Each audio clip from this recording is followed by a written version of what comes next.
வேதத்தை எடுத்துக்கொள்ளும். எபேசியருக்கு எழுதின நிருபம், எபேசியருக்கு எழுதின நிருபம் 3வது அதிகாரம். எபேசியர் 3வது அதிகாரம் அதனுடைய 20, 21 வசனங்கள். நாம் வேண்டிக் கொள்ளுகிறதற்கும் நினைக்கிறதற்கு மிகவும் அதிகமாய் நமக்குள்ளே கிரியை செய்கிற வல்லமின்படியே நமக்கு செய்ய வல்லவராகி அவருக்கு சபையிலே கிறிஸ்து இயேசுவின் மூலமாய் தலைமுறை தலைமுறைக்கும் சதா காலங்களிலும் மகிமை உண்டாவதாக. ஹல்லேலூயா. ஒரு விசை கூட கரங்களை உயர்த்தி ஹல்லேலூயா. எபேசியருக்கு எழுதும்போது ஆவியானவர் பவுலை கொண்டு அநேக காரியங்களை சொல்லுகிறார். முக்கியமாய் சொன்ன காரியங்களில் ஒன்று, நாம் வேண்டிக் கொள்வதற்கும் நினைப்பதற்கும் அதிகமாய் நமக்குள்ளே கிரியை செய்கிற வல்லமை. நமக்குள்ள எந்த வல்லமை கிரியை செய்கிறது? ஆமென். நமக்குள்ள ஒரு வல்லமை கிரியை செய்கிறதா. நிறைய நமக்குள்ள கிரியை செய்யுது. இப்ப கூட எங்கெல்லாமோ போயிட்டு வந்துட்டு இருக்கிறோம். ஆமென். ஆனால் இங்கே பவுலை கொண்டு என்ன எழுதி வைக்கிறார் தெரியுமா? நமக்குள்ள இருக்கிற ஆவியானவர் விசுவாசித்து தேவ சமூகத்திலிருந்து கிருபையாய் அபிஷேகத்தை பெற்றுக் கொண்டிருக்கிறோம். ஆண்டவராகிய இயேசு கிறிஸ்து இந்த பூமியிலே வர தீர்மானித்த போது அவர் எப்படி வந்தார் என்றால் மாம்சமாகி வந்தார். மாம்சமாகினா நம்மை போல அவருக்கு கண் இருந்துச்சு, மூக்கு இருந்துச்சு, வாய் இருந்துச்சு. நம்மை போலவே, நம்மை போல அவர் பாடுபட்டார் இருக்கு. நம்மை போல ஆனார். அதனாலதான் இயேசு வரும்போது அவரை எல்லாரும் இயேசு என்று அடையாளம் கண்டார்கள். ஆவியானவர் வர தீர்மானித்த போது அவர் மாம்சமாகி வராம நம்மை தெரிந்தெடுத்து நம்முடைய கண்கள் வழியாய் அவர் பார்க்க விரும்பி, நம்முடைய கைகள் வழியாய் அவர் கிரியை செய்ய விரும்பி, நம்முடைய கால்கள் வழியாய் அவர் சஞ்சரிக்க விரும்பி, நம்முடைய வாய் வழியாய் அவர் பேச விரும்பி நம்மை ஆலயமாக தெரிந்தெடுத்திருக்கிறார். ஆமென். அதனாலதான் வேதம் சொல்லுகிறது, நீங்கள் தேவனுடைய ஆலயம் என்றும் ஆவியானவர் உங்களுக்குள்ளே வாசமாய் இருக்கிறீர்கள் என்றும் அறியீர்களா? ஏன் கண்ணை அவர் யூஸ் பண்ண விரும்புகிறார், ஏன் வாயை அவர் யூஸ் பண்ண விரும்புகிறார், ஏன் கையை அவர் யூஸ் பண்ண விரும்புகிறார். சீஷர்கள்ட்ட இயேசு சொல்லுவார்ல, உங்களை ஒப்பு கொடுக்கும் போது என்னத்தை பேசுவோம், எப்படி பேசுவோம் என்று நீங்கள் கவலைப்படாதிருங்கள். நீங்கள் பேச வேண்டியது அந்நேரத்தில் உங்களுக்கு அருளப்படும். காரணம், பேசுகிறது நீங்கள் அல்ல, உங்கள் பிதாவின் ஆவியானவரே உங்களிலிருந்து பேசுகிறார். நமக்குள் இருந்து அவர் கிரியை செய்ய விரும்புகிறார். எத்தனை பேருக்குள்ள இருந்து ஆவியானவர் கிரியை செய்கிறார்? கை தூக்க வேண்டாம். ஆமென். எனக்குள்ளிருந்து அவர் கிரியை செய்யணும்னா எது ரொம்ப முக்கியமான காரியமா இங்க சொல்லப்படுகிறது தெரியுமா? நாம் வேண்டிக் கொள்ளுகிறதற்கும், அடுத்த வார்த்தை நினைக்கிறதற்கும். போதும் போதும், நான் சொல்லும் போது மட்டும் வாசித்தேன். நான் காமனா கேட்பேன். Okay, thank you. அந்த மைக் ஆஃப் பண்ணி வச்சுக்கோங்க. வேண்டிக் கொள்ளுகிறதற்கும். இப்போ என்னுடைய நினைவும் என்னுடைய ஜெபமும் ஆவியானவர் எனக்குள்ள இருந்து கிரியை செய்வதற்கு முக்கிய ரோல் எடுக்குது. அது என்னுடைய நினைவும், நான் என்ன நினைக்கிறேன், எனக்குள் இருக்கிறவரை கிரியை செய்ய வைப்பதற்கு ஏதுவானதா என்னுடைய நினைவு இருக்கிறதா, இல்லை எனக்குள் இருக்கிறவரை சும்மா இருக்க வைப்பதற்கு ஏதுவா என்னுடைய நினைவுகள் இருக்கிறதா? ஆமென். நான் என்ன நினைக்கிறேன், நம்ம என்ன ரொம்ப நினைக்கிறோமோ அதுதான் நம்ம ஜெபமாவே வைப்போம். ஆமாம், சர்ச்சில் வந்து கொடுக்குற குறிப்பு ஜெபம் பண்ணுவோம், வேற வழி இல்லை. திடீர்னு ஒரு குறிப்பு வரும், தேசத்துக்காக ஜெபம் பண்ணுவோம், எடுப்போம், தேசத்துக்காக ஜெபம். ஆமாம், இப்படி குறிப்புகள் வந்து சபையில் கொடுக்கப்படும். ஆனால் நம்ம பர்சனல் ப்ரேயரில் நம்முடைய நினைவில் எது ரொம்ப டாமினேட் பண்ணுதோ அல்லது எதை நம்ம ரொம்ப யோசிக்கிறோமோ அதுதான் ஜெபமாகவே வைப்போம். ஆபிரகாம் ஒரு ஜெபத்தை வைக்கிறார் ஆண்டவர் சமூகத்தில். என்ன ஜெபம் அப்படின்னா, இஸ்மவேல் உமக்கு முன்பாக பிழைப்பானாக அப்படிங்கிற ஒரு ஜெபத்தை வைக்கிறார். ஏன் இந்த ஜெபம் வந்துச்சுன்னா, அவர் ஒன்றை ரொம்ப நினைக்கிறார். என்ன நினைக்கிறார் தெரியுமா? 100 வயசானவனுக்கு பிள்ளை பிறக்குமா, 90 வயசான கிழவிக்கு பிள்ளை பிறக்குமா. இது மட்டும் சாரால் நினைச்சிருந்தா உங்களை வேணா கிழவின்னு சொல்லுங்க, என்ன ஏன் கிழவின்னு சொல்லிட்டு இருக்கிறீங்க? இந்த நினைவு இப்படியே அவர் நினைச்சிட்டு அவர் எப்படி ஜெபம் பண்றார் அப்படின்னா, இஸ்மவேல் உமக்கு முன்பாக பிழைப்பானாக அப்படிங்கிறார். ஆமென். நம்ம ஜெபிக்க உட்காரும் போது நம்முடைய வார்த்தைகள் எப்படிப்பட்டதா இருக்கிறது? ஒன்றை புரிந்து கொள்ளுங்கள், விசுவாசம் தேவனை கனப்படுத்தும், தேவன் விசுவாசத்தை கனப்படுத்துவார். அப்படிப்பட்டவனை தான் கர்த்தர் எப்படி ஒரு நிலைக்கு கொண்டு வருகிறார் தெரியுமா? நம்புவதற்கு ஏதுவல்லாதிருந்தும் நம்பிக்கையோட விசுவாசிக்க வைப்பதற்கு ஏதுவான நிலையில கர்த்தர் ஆபிரகாமை கொண்டு வந்து நிறுத்திவிட்டு அவனுக்குள்ளே வல்லமையாய் கிரியை நடப்பிக்கிறார்.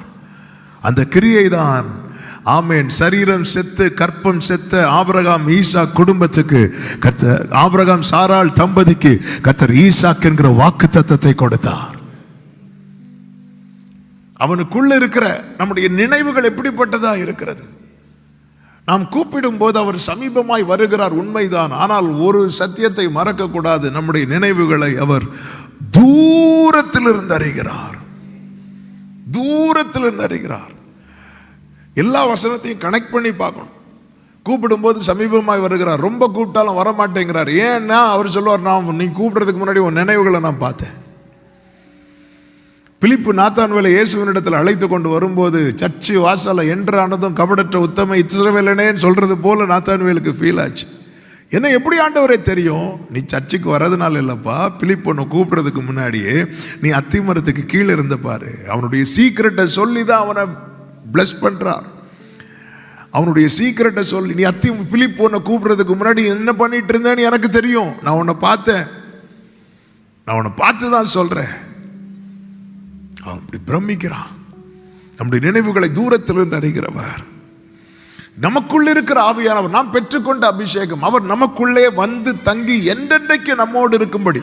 பழைய ஏற்பாட்டிலெல்லாம் நீங்க பார்த்தீங்கன்னா ஒவ்வொரு சூழ்நிலைக்காக வந்து போகிறவராய் காணப்பட்டார். ஆனால் புதிய ஏற்பாட்டில் பார்த்தீங்கன்னா என்றென்றும் நம்மோடு இருக்கும்படிக்கு நமக்குள்ளே. அதனால தான் வேதம் சொல்லுகிறது, என்னை விசுவாசிக்கிறவனுடைய உள்ளத்திலிருந்து ஜீவ தண்ணீர் உள்ள நதிகள் புறப்படும். அந்த தண்ணீர் பாயும். ஒரு ஊற்று திறக்கப்படுதுனாலே அது சும்மா இருக்காது, அது ஏதோ ஒன்று செஞ்சுட்டு தான் இருக்கும். நமக்குள்ள இருக்கிற ஆவியானவர் நம்மிலிருந்து செயல்பட விரும்புகிறார், கிரியை செய்ய விரும்புகிறார். என்னுடைய நினைவும் என்னுடைய ஜெபமும் அதற்கு ஏற்றாற் போல இருக்க வேண்டியது மிக மிக மிக மிக அவசியமா இருக்கிறது. பெந்தேகோஸ்தே நாளிலே சீஷர்கள் எல்லாம் ஒருமனப்பட்டு மேல் வீட்டறையில் கூடின போது ஆவியானவர் பலமாய் வந்து இறங்கி அவர்கள் மேலே வந்து தங்குகிறார்.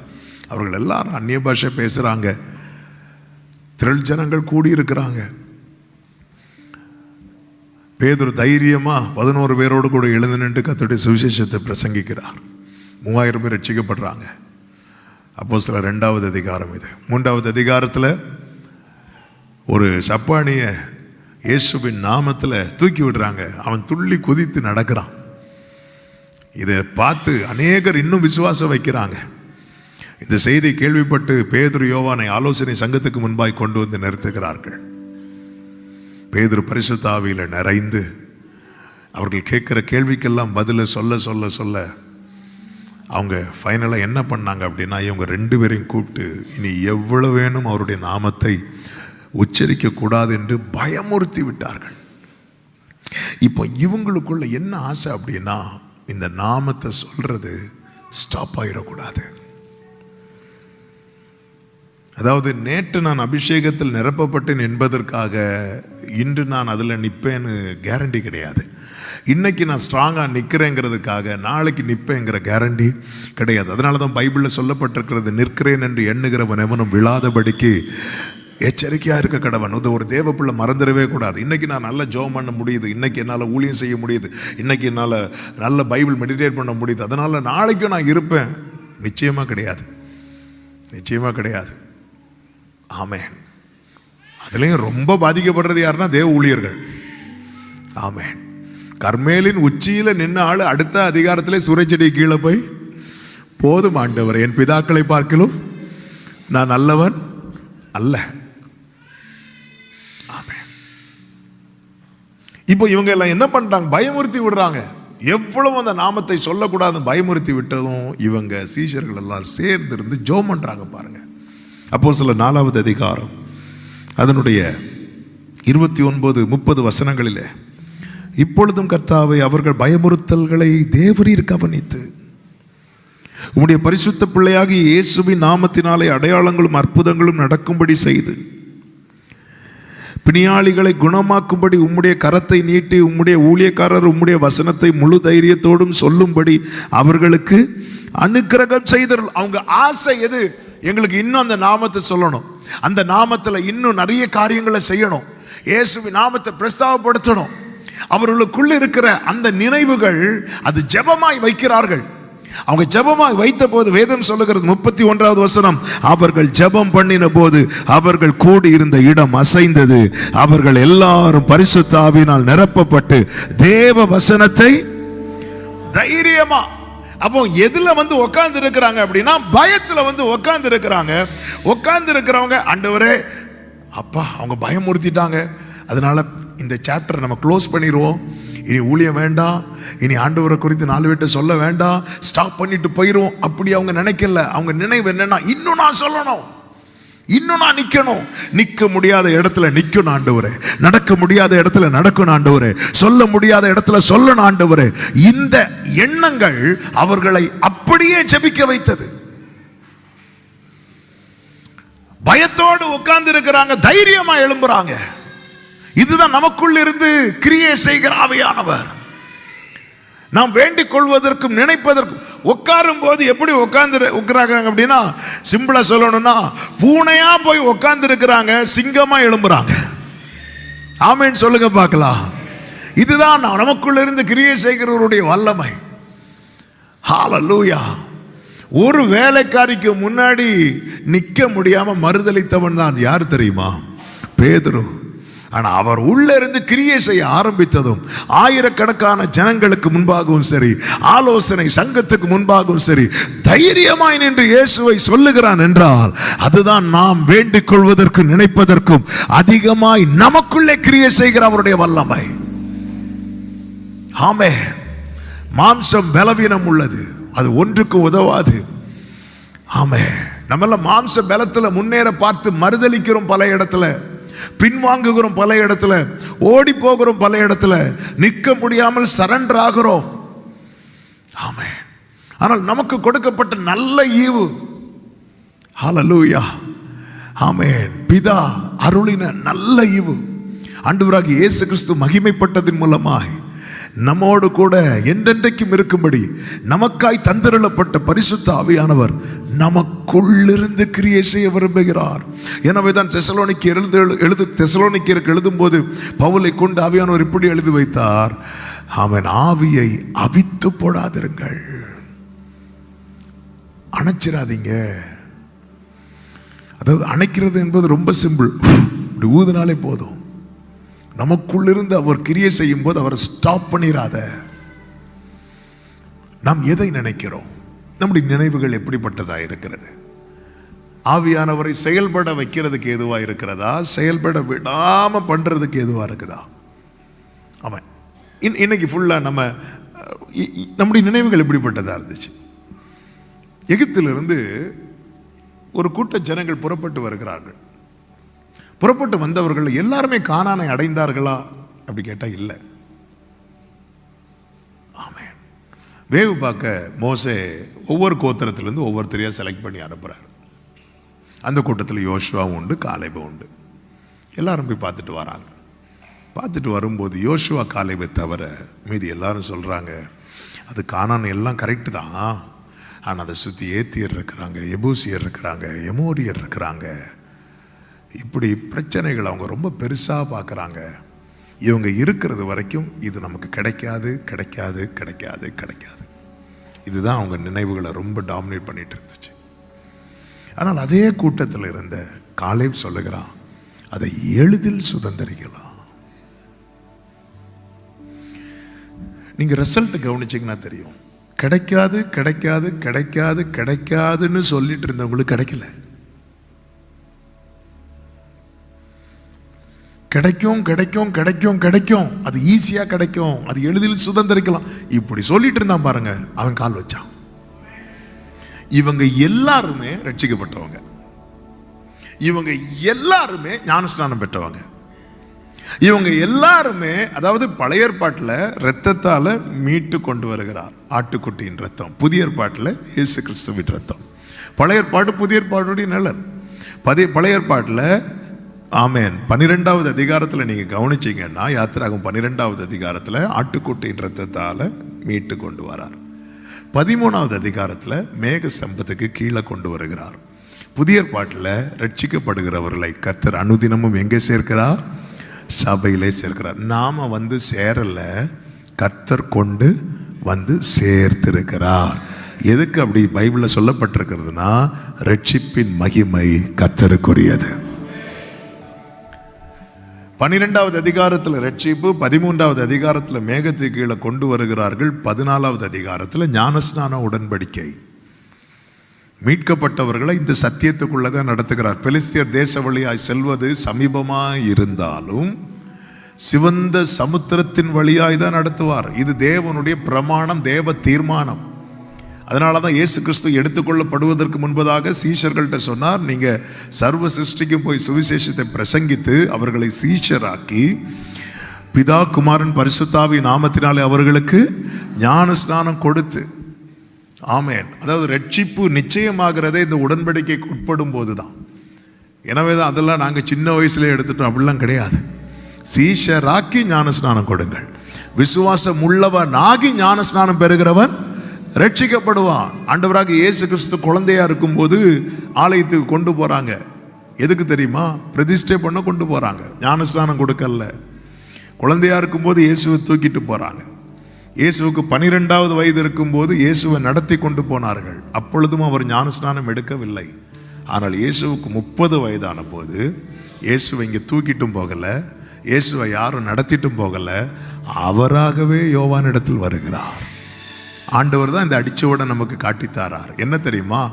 ஒருத்தர் நம்மளை தூக்கிட்டு போய் போடுறதோ அல்லது ஒருத்தங்க கம்பல்ஷன்ல போய் எடுக்கிறதோ கிடையாது, நானாக முன் வந்து ஒப்பு கொடுக்கிறது. ஞானஸ்நானத்தை சிவந்த சமுத்திரத்தோடு ஒப்பிட்டு சொல்லப்பட காரணம் என்னவென்றால், சிவந்த சமுத்திரம் இஸ்ரவேலுக்கு முன்பாக திறக்கிறது, அடைக்கிறது. இதுதான் பேப்டிசம், இதுதான் ஞானஸ்நானம். என்ன திறக்கிறது? கானானுக்கு போகும்படியான வாசல் திறக்கப்படுகிறது. என்ன அடைக்கிறது? மீண்டும் எகிப்துக்கு போகாதிருக்கும்படிக்கு வாசல் அடைபடுகிறது. இதுதான் புதிய ஏற்பாட்டில் சொல்லப்பட்டிருக்கிறது. ஒருவன் கிறிஸ்துவுக்குள் இருந்தால் அவன் புது சிருஷ்டியா இருக்கிறான், பழையன ஒளிந்து போயின, எல்லாமே புதிதாயின. இந்த மாலை வேளையில இன்னும் இந்த ஞானஸ்நான உடன்படிக்கைக்கு உட்படாமல் நீங்கள் காலத்தை தள்ளி கொண்டிருக்கிறீர்கள் என்றால், ஆமேன், உண்மையா சொல்லணும்னா உரிமை இல்லாம நீங்க அப்பான்னு கூப்பிடுறீங்க, லைசன்ஸ் இல்லாம கார் ஓட்டுறது மாதிரி. ஆமே, அல்லேலூயா. போற ஒரு பெரியவரை பார்த்து அப்பான்லாம் கூப்பிடலாம், தப்பு கிடையாது. ஆனா அப்பான்னு கூப்பிட ஒரே காரணத்துக்காக அவர் சொத்து எழுதி வைக்க மாட்டார். ஆமே, இயேசு கிறிஸ்து இந்த பூமியில பிறந்த போது பிதா பேசவில்லை இல்ல, ஆனால் தூதர்கள் பாடினார்கள். அதுபோலதான் ஒருவருக்குள்ளே கிறிஸ்து பிறக்கும் போது பரலோகத்தில் மிகுந்த சந்தோஷம் உண்டாகும். ஆனால் எப்பொழுது இயேசு ஞான ஸ்நானம் பெற்று கரையேறினாரோ, வேதம் என்ன சொல்லுகிறது தெரியுமா? வானம் திறந்தது. பரலோகத்தை ஓபன் பண்ணணும். பரலோகம் நமக்கு முன்பாக ஓபன் ஆகணும்னா அந்த உடன்படிக்கைக்கு உட்பட வேண்டும். காலத்தை தள்ளாதருங்கள். ஒரு நாள் பிறப்பது கூட நமக்கு தெரியாது, அப்புறம் பார்த்துக்கலாம், நாளைக்கு பார்த்துக்கலாம். சிலருக்கெல்லாம் என்ன தெரியுமா? ரிட்டையர்ட் ஆன பிறகு எடுப்போம். இது என்னதுன்னே புரியல. யாராவது ரிட்டையர்ட் ஆன பிறகு கல்யாணம் பண்ணுவோமா? ரிட்டையர்ட் ஆன பிறகு நாங்கள் எடுக்கிறோம். இல்லை இல்லை இல்லை, இது ஒரு குறிப்பிட்ட சபையை சார்ந்தது அல்ல, இது ஒரு குறிப்பிட்ட டினாமினேஷனை சார்ந்ததும் அல்ல, இது தேவ ராஜ்யத்துக்கு உட்பட்டது. ஆமென். இது வேத சத்தியம், இயேசு கிறிஸ்து சொன்ன கட்டளை. சத்தம் ஆமென் சொல்லுங்க பார்க்கலாம். எல்லாரும் ஞானஸ்நானம் பண்ணப்பட்டார்கள். 14வது அதிகாரத்தில் ஞானஸ்நானம். 15வது அதிகாரத்தில் நீங்க பார்த்தீங்கன்னா அவங்களும் பிரைஸ் பண்ணி ஆராதிக்கிறாங்க, துதிக்கிறாங்க, வர்ஷிப் பண்றாங்க. 16வது அதிகாரத்தில் மன்னாவை புசிக்கிறார்கள். ஓ, ஞான போஜனத்தை சாப்பிடுறாங்க. 17வது அதிகாரத்தில் கண்மலையின் தண்ணீரை குடிக்கிறாங்க. ஆமென். எல்லாமே தான். ஆனா எல்லாருக்கும் காணான் கிடைக்குதா? இல்ல. ஒரு கூட்டத்தினுடைய நினைவுகள் அவர்களை விழத்தள்ளுகிறது. ஒரு சின்ன கூட்டம் அந்த கானானை சுதந்திரிக்குது.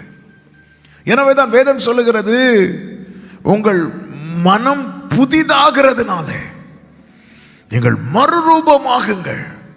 சங்கீதம் 77 அதற்கு ஒரு பெஸ்ட் எக்ஸாம்பிள். 77வது சங்கீதத்தில் நீங்க பார்த்தீங்கன்னா தெரியும், அதனுடைய ஃபர்ஸ்ட் ஹாஃப் பார்த்தீங்கன்னா 7, 8, 9, 10 வசனங்களை பார்த்தீங்கன்னா தெரியும். ஆண்டவர் நித்திய காலமாய் தள்ளி விடுவாரோ, இனி ஒருபோதும் தயவு செய்யாதிருப்பாரோ, அவருடைய கிருபை முற்றிலும் அற்று போயிட்டோ, வாக்குத்தத்தமானது தலைமுறை தலைமுறைக்கும் ஒளிந்து போயிட்டோ, தேவன் இரக்கம் செய்ய மறந்தாரோ, கோபத்தினாலே தமது உருக்கமான இரக்கங்களை அடைத்து கொண்டாரோ என்றேன். 10வது வசனத்தை பாருங்கள். அப்பொழுது நான், இது என் பலவீனம். எல்லாரும் அந்த வார்த்தையை சொல்லுங்க பார்க்கலாம். எது நம்முடைய பலவீனம்? நம்ம பலவீனம்னு எது தெரியுமா சொல்லுவோம்? எனக்கு தலை வலிக்குது, கை வலிக்குது, கால் வலிக்குது. இங்க சங்கீதக்காரன் எதை பலவீனம் என்று சொல்லுகிறான் தெரியுமா? ஏன் எனக்குள்ள நெகட்டிவாவே வந்துட்டு இருக்கு. நான் ரொம்ப வீக்கா இருக்கிறேன் பிரதர். எதை வச்சு சொல்றீங்க பிரதர்? எனக்குள்ள அந்த நெகட்டிவான எண்ணமே வந்துட்டே இருக்கு. ஆண்டவர் இரக்கம் செய்ய மறந்தார், கிருபை அற்று போயிட்டு, வாக்குத்தத்தம் அவ்வளவுதான், ஆண்டவர் தள்ளிவிட்டார்.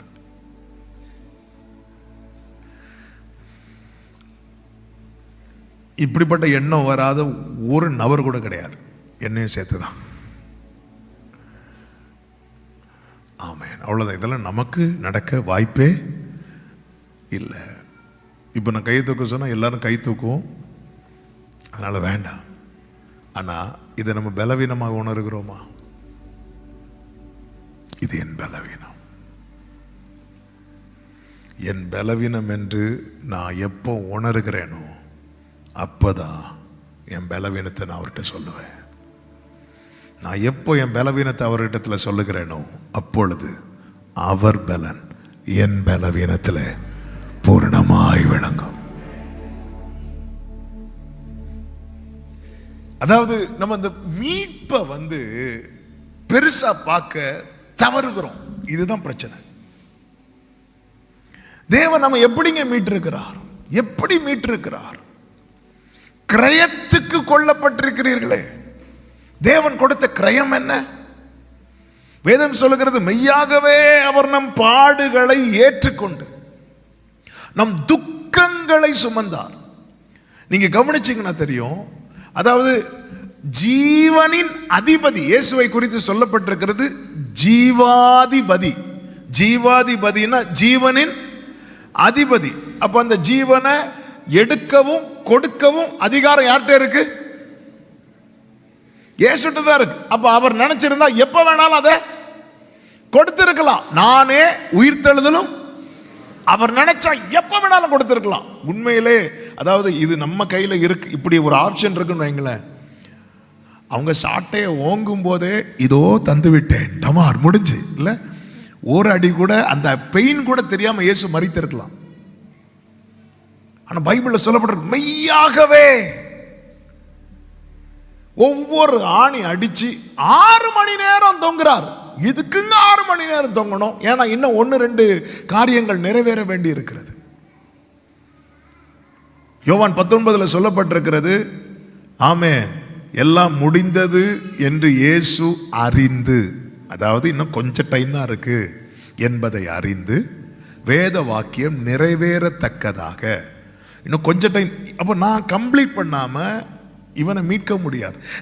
நான் என் செய்ய வேண்டிய காரியத்தை செய்து முடிக்காம பூமியின் கடையாந்தரத்தில் இருக்கிற இவரை எனக்கு தூக்கிட்டு வர முடியாது. அதனால அதுக்காக அவர் இன்னும் வெயிட் பண்றார். அவர் உயிரை யாருமே எடுக்கல, அவர் உயிரை கொடுத்தார். அப்படி யாருக்கும் எடுக்க முடியாது. அவர் தான் பிதாவே உம்முடைய கையில் என் ஆவியை ஒப்படைக்கிறேன், அவர் தான் கொடுக்கிறார். எல்லாவற்றின் திறவுகோல் அவர் கையில் இருக்கிறது. ஆனாலும் நமக்கு அவர் கொடுத்த கிரயம். கடைசியாக ஈட்டி எடுத்து விழாவில் குத்துறாங்க பாருங்க, அங்க கொஞ்சம் ரத்தம் பேலன்ஸ் இருந்து அதையும் கொடுக்கிறார். மொத்தத்தையும் கொடுத்து நம்மை சொந்தமாக்கி இருக்கிறார். கைகளை உயர்த்தி, ஆண்டவரே நீர் என் மேல் பாராட்டின உம்முடைய கிருபை பெரியது, ஆமென் சொல்லுங்க பார்க்கலாம். இந்த இவ்வளவு கிரயம் கொடுத்து வாங்கின கர்த்தர் நம்மை கைவிட்டு விடுவாரோ? நம்மை விட்டு விடுவாரோ? ஹல்லேலூயா, ஹல்லேலூயா. பல நேரத்தில் நம்ம சூழ்நிலைகள் இப்படிப்பட்ட காரியங்கள் எல்லாம் பெரிதாய் பார்த்து நம்ம அவரை துக்கப்படுத்துவதற்கு ஏதுவாய் செயல்படுகிறோம். அதுதான் தாவீது சொல்லுகிறான், இல்ல நான் இப்படியே பேசிட்டு இருந்தா இது என் பலவீனம். பலவீனம் உடனே சிந்தையை மாத்திரம் பாருங்க. 77வது சங்கீதம் அதனுடைய ஆமென் 10வது வசனம். அப்பொழுது நான், வாசியுங்கள், இது என் பலவீனம், இது என் பலவீனம், ஆனாலும் உன்னதமானவருடைய வலதுகரத்தில் உள்ள வருஷங்களை நினைவு கூறுவேன். உன்னதமானவருடைய வலதுகரத்தில் உள்ள வருஷங்களை நினைவு கூறுவேன். கர்த்தருடைய செயல்களை, இதுக்கு முன்னாடி கர்த்தர் செய்தது நினைவு கூறுவேன். உம்முடைய பூர்வ காலத்து அதிசயங்களையே நினைவு கூறுவேன். உம்முடைய கிரியைகளை எல்லாம் தியானித்து உம்முடைய செயல்களை யோசிப்பேன். ஹல்லேலூயா. நம்ம எதுக்குங்க ஆண்டவர் எல்லாவற்றையும் எழுதி நமக்கு கொடுத்திருக்கிறார்? எதற்கு எழுதி கொடுத்திருக்கிறார்? ஒரு வசனத்தை காண்பிக்கிறேன். ரோமருக்கு எழுதின நிருபம் 4வது அதிகாரம் அதனுடைய 23வது வசனத்தை பாருங்கள், வாசியுங்கள்.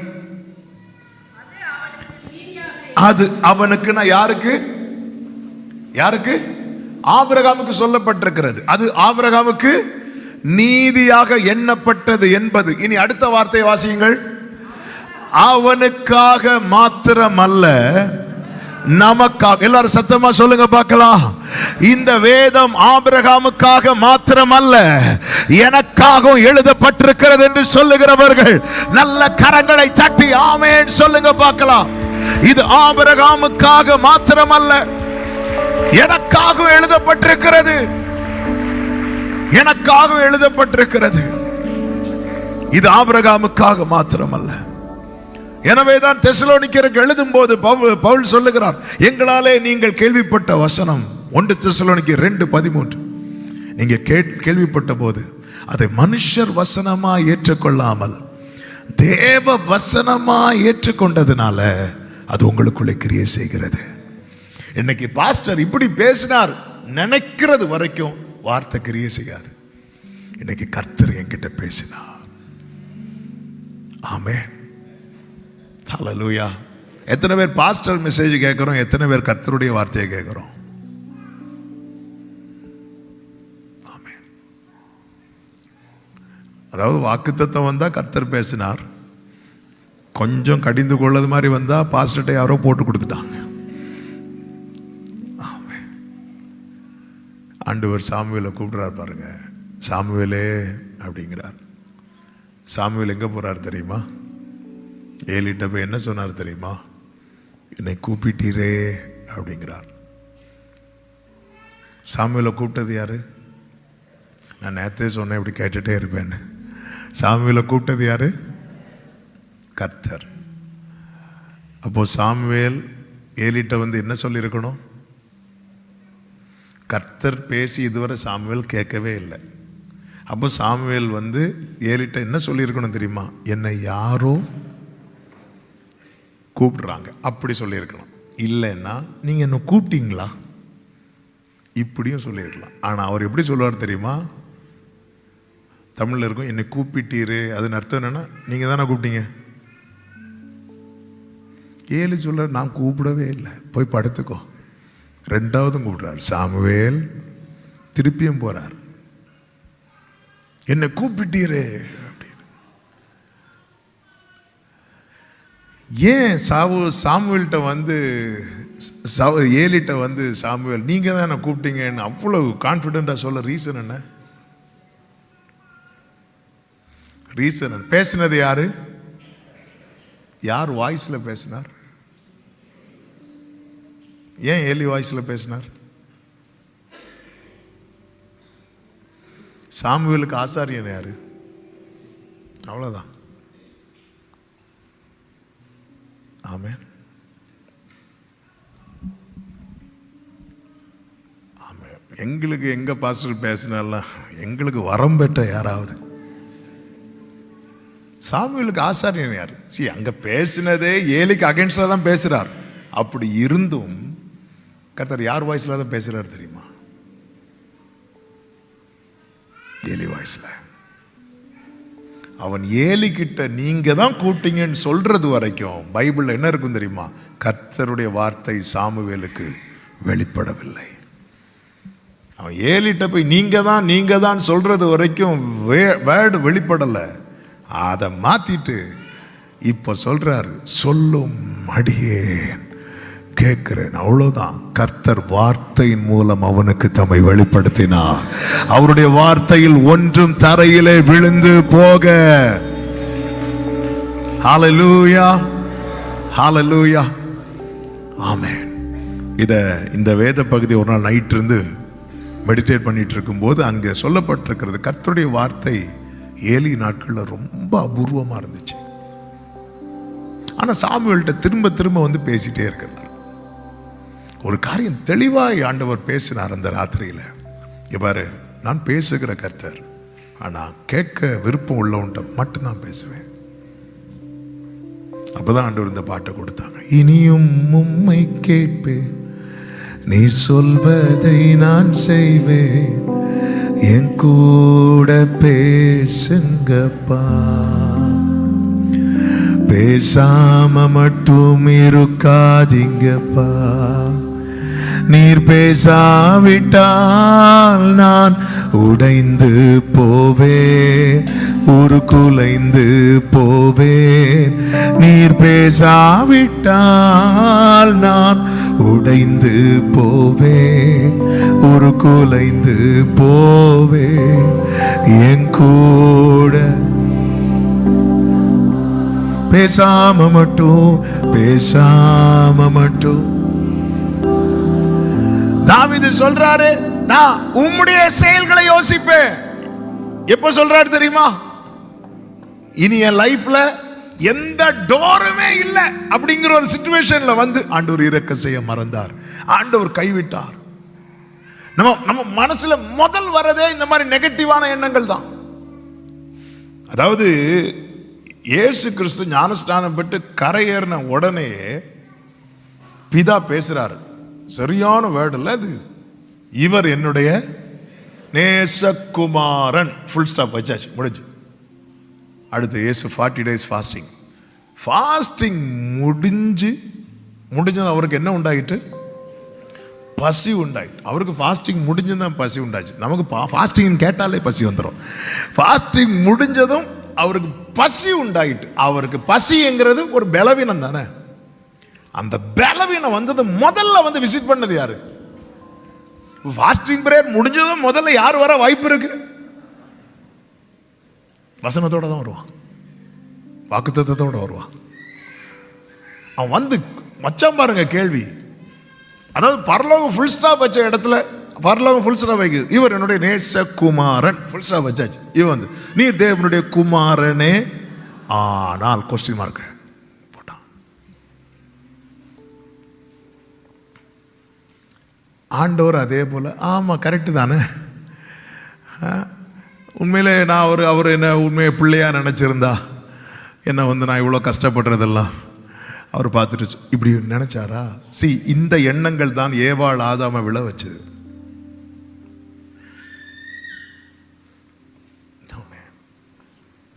3 நாள் கன்வென்ஷன் கூட்டங்கள் முடிஞ்சதும் எல்லாம் நடக்கும்னு எதிர்பார்த்துருக்கும் போது நடக்கலை. என்னடா இது ப்ராஃபஸி சொல்லுவாங்கன்னு பார்த்தா உங்களுக்கு நடப்பதாக சொல்கிறேன். அப்படி வரும்போது அவன் வந்து நிற்பான் பாருங்க, பார்த்தியா போன மீட்டிங்கும் உனக்கு நடக்கலை, இந்த மீட்டிங்கும் வருக வர உனக்கு நடக்காது. அவன் அப்படி தான் வருவான். அப்படி வரும்போது நம்ம உடனே இது என் பலவீனம். அதாவது நம்ம பலவீனத்தை ஆண்டவர்கிட்ட சொல்கிறோமா? நம்ம தலைவலி, கால் வலி, கை வலியெல்லாம் சொல்கிறோம்ல, அப்போ எனக்குள்ள இப்படி நெகட்டிவாக வந்துட்டு இருக்குப்பா சொல்கிறோமா?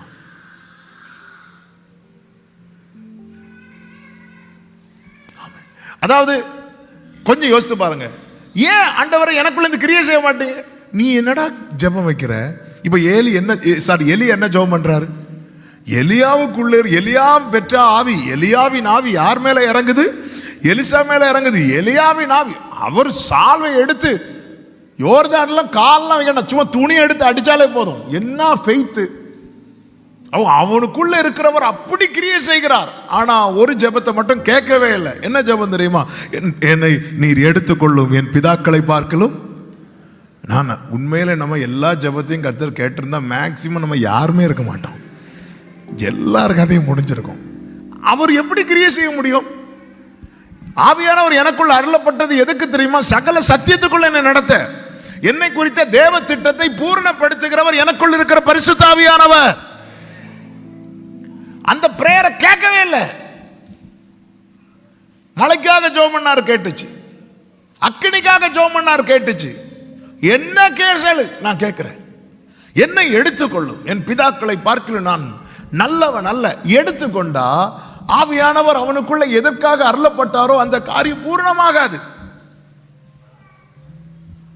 கர்த்தருடைய ஆவியானவர் என் மேல் இருக்கிறார்,